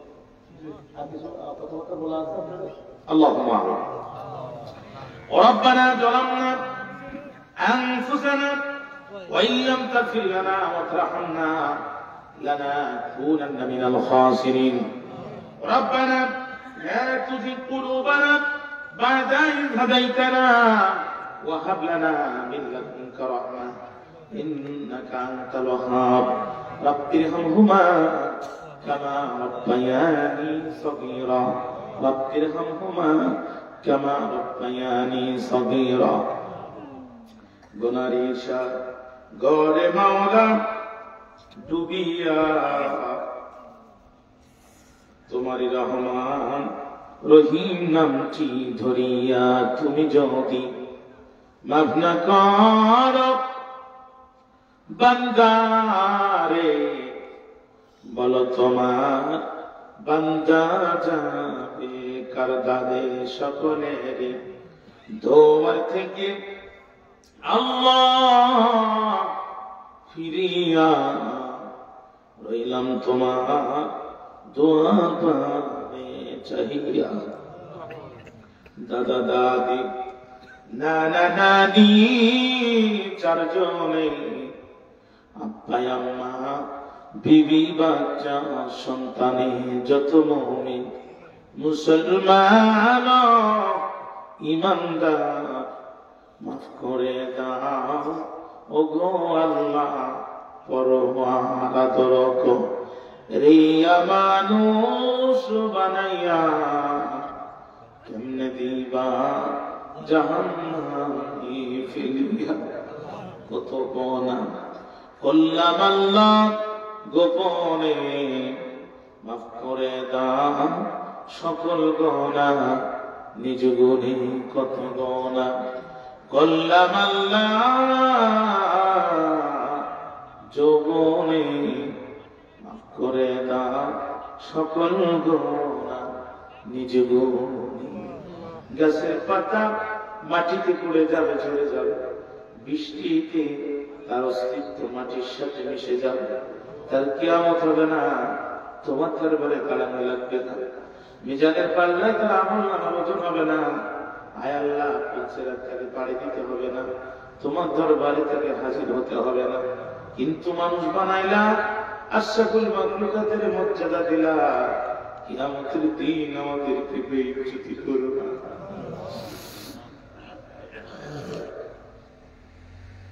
আল্লাহ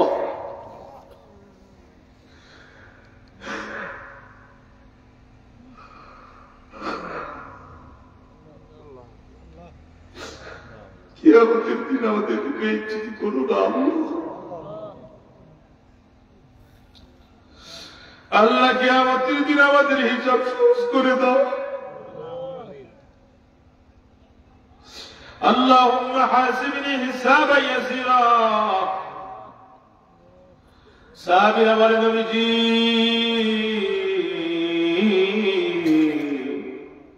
আপনি তো মাসুম, আপনার আমল নামায় কোনো গুনাহ নাই, নবী আপনি কেন এই দোয়া করেন? নবী বলে সাহাবীরা রে, কিয়ামতের দিন আল্লাহ যদি কারোর কাছে হিসাব চায় তারা জান্নাতে যাওয়ার কোনো সুযোগ নাই।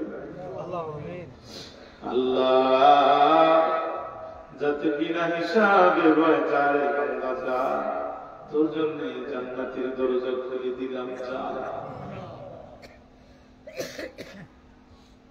আল্লাহ সাদের জিন্দেগি তো পাপে পাপে পরিপূর্ণ, তোমার দরবারে ফরিয়াদ করা তো মুখ আমাদের এত পাপিষ্ট। আল্লাহ আমাদের পাপ যদি পৃথিবীর মানুষ জানতো এই পৃথিবীতে হয়তো আমাদের জায়গা হতো না। এত পাপিষ্ট আমরা, এত গাদ্দার। রব্বুল আলামিন তুমি আমাদের পাপের দিকে তাকাইও না, তোমার রহমান রহিম নামের দিকে তাকাও।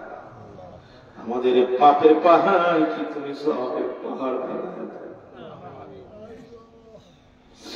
ربنا ظلمنا أنفسنا وإن لم تغفر لنا وترحمنا لنكونن من الخاسرين। আল্লাহ আমরা যারা হাত তুলেছি আমাদের অনেকের বাবা নাই, অনেকের মা নেই, পিতা মাতা হারিয়ে মাছি গহীন কবরের বাসিন্দা যারা হয়ে গেলাম, মাবুদ আমাদের পিতা মাতার অন্ধকার কবরকে তুমি জান্নাতের বাগান বানায় দাও। আল্লাহ আমাদের মধ্যে যারা অসুস্থ সুস্থ করে দাও, কন্যাদায়গ্রস্তদের কন্যাদায় থেকে মুক্ত করে দাও, ঋণগ্রস্তদের ঋণ থেকে মুক্ত করে দাও, অভাবীদের অভাব দূর করে দাও, বস্ত্রহীনদেরকে বস্ত্র দাও। আল্লাহ সুজলা সুফলা সোনার বাংলায় কোরআনের রাস্তায় করে দাও। কত আলেম ফিরে আসলো, হাজারো ফিরে আসলো, বন্দি আলেমরা মুক্তি করে, কিন্তু কোরআনের পাখি, কোরআনের বুলবুলি আল্লাহ আল্লাহ তোমার কোরআনের মহান খাদেমের কবরকে জান্নাতুল ফিরদাউসের আলা মাকাম বানায়া দাও। আজ এই মাহফিল করার জন্য আমার ভাইরা কষ্ট করেছে, তাদের পরিশ্রম কবুল করো। প্রবাসী যে ভাইরা সাহায্য করেছেন, সহযোগিতা করেছেন, দান করেছেন, আল্লাহ তাদের জীবনে নিরাপত্তা দিয়ে দাও। মায়ের বাচ্চা মায়ের পেটে ফেরার তৌফিক দাও। পরিবার পরিজন দেখে এত কষ্ট করে যে বিদেশে আছে, আল্লাহ তাদের উপার্জনের টাকা কাজে লাগানোর তৌফিক দাও। তাদের সংসারের দারিদ্রতা দূর করে দাও, অভাব এই গ্রামের ফসলাদি বৃদ্ধি করে দাও। খাস করে আজকের মাহফিলের সভাপতি কবুল করে নাও, প্রধানমন্ত্রী কবুল করে নাও, বক্তা হিসেবে আমরা যারা বক্তৃতা করলাম আল্লাহ আমরা সকলকে কবুল করে নাও, অতিথি হিসেবে যারা আসলাম কবুল করে নাও। আল্লাহ জানি না কোন দিন কোন অবস্থায় কোথায় কিভাবে মারা যাব, শাহাদাতের মৃত্যু নসিব করে দিও। আর জবানে জারি করে দিও মধুর কালেমা লা ইলাহা ইল্লাল্লাহু মুহাম্মাদুর রাসূলুল্লাহ সাল্লাল্লাহু। আসসালামু আলাইকুম ওয়া রাহমাতুল্লাহি ওয়া বারাকাতুহু।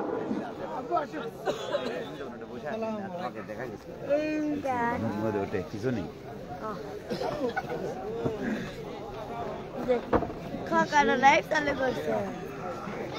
কত লাইক আছে? 5 জন দেখো, 5 জন। তারেক রহমান জাকারিয়া।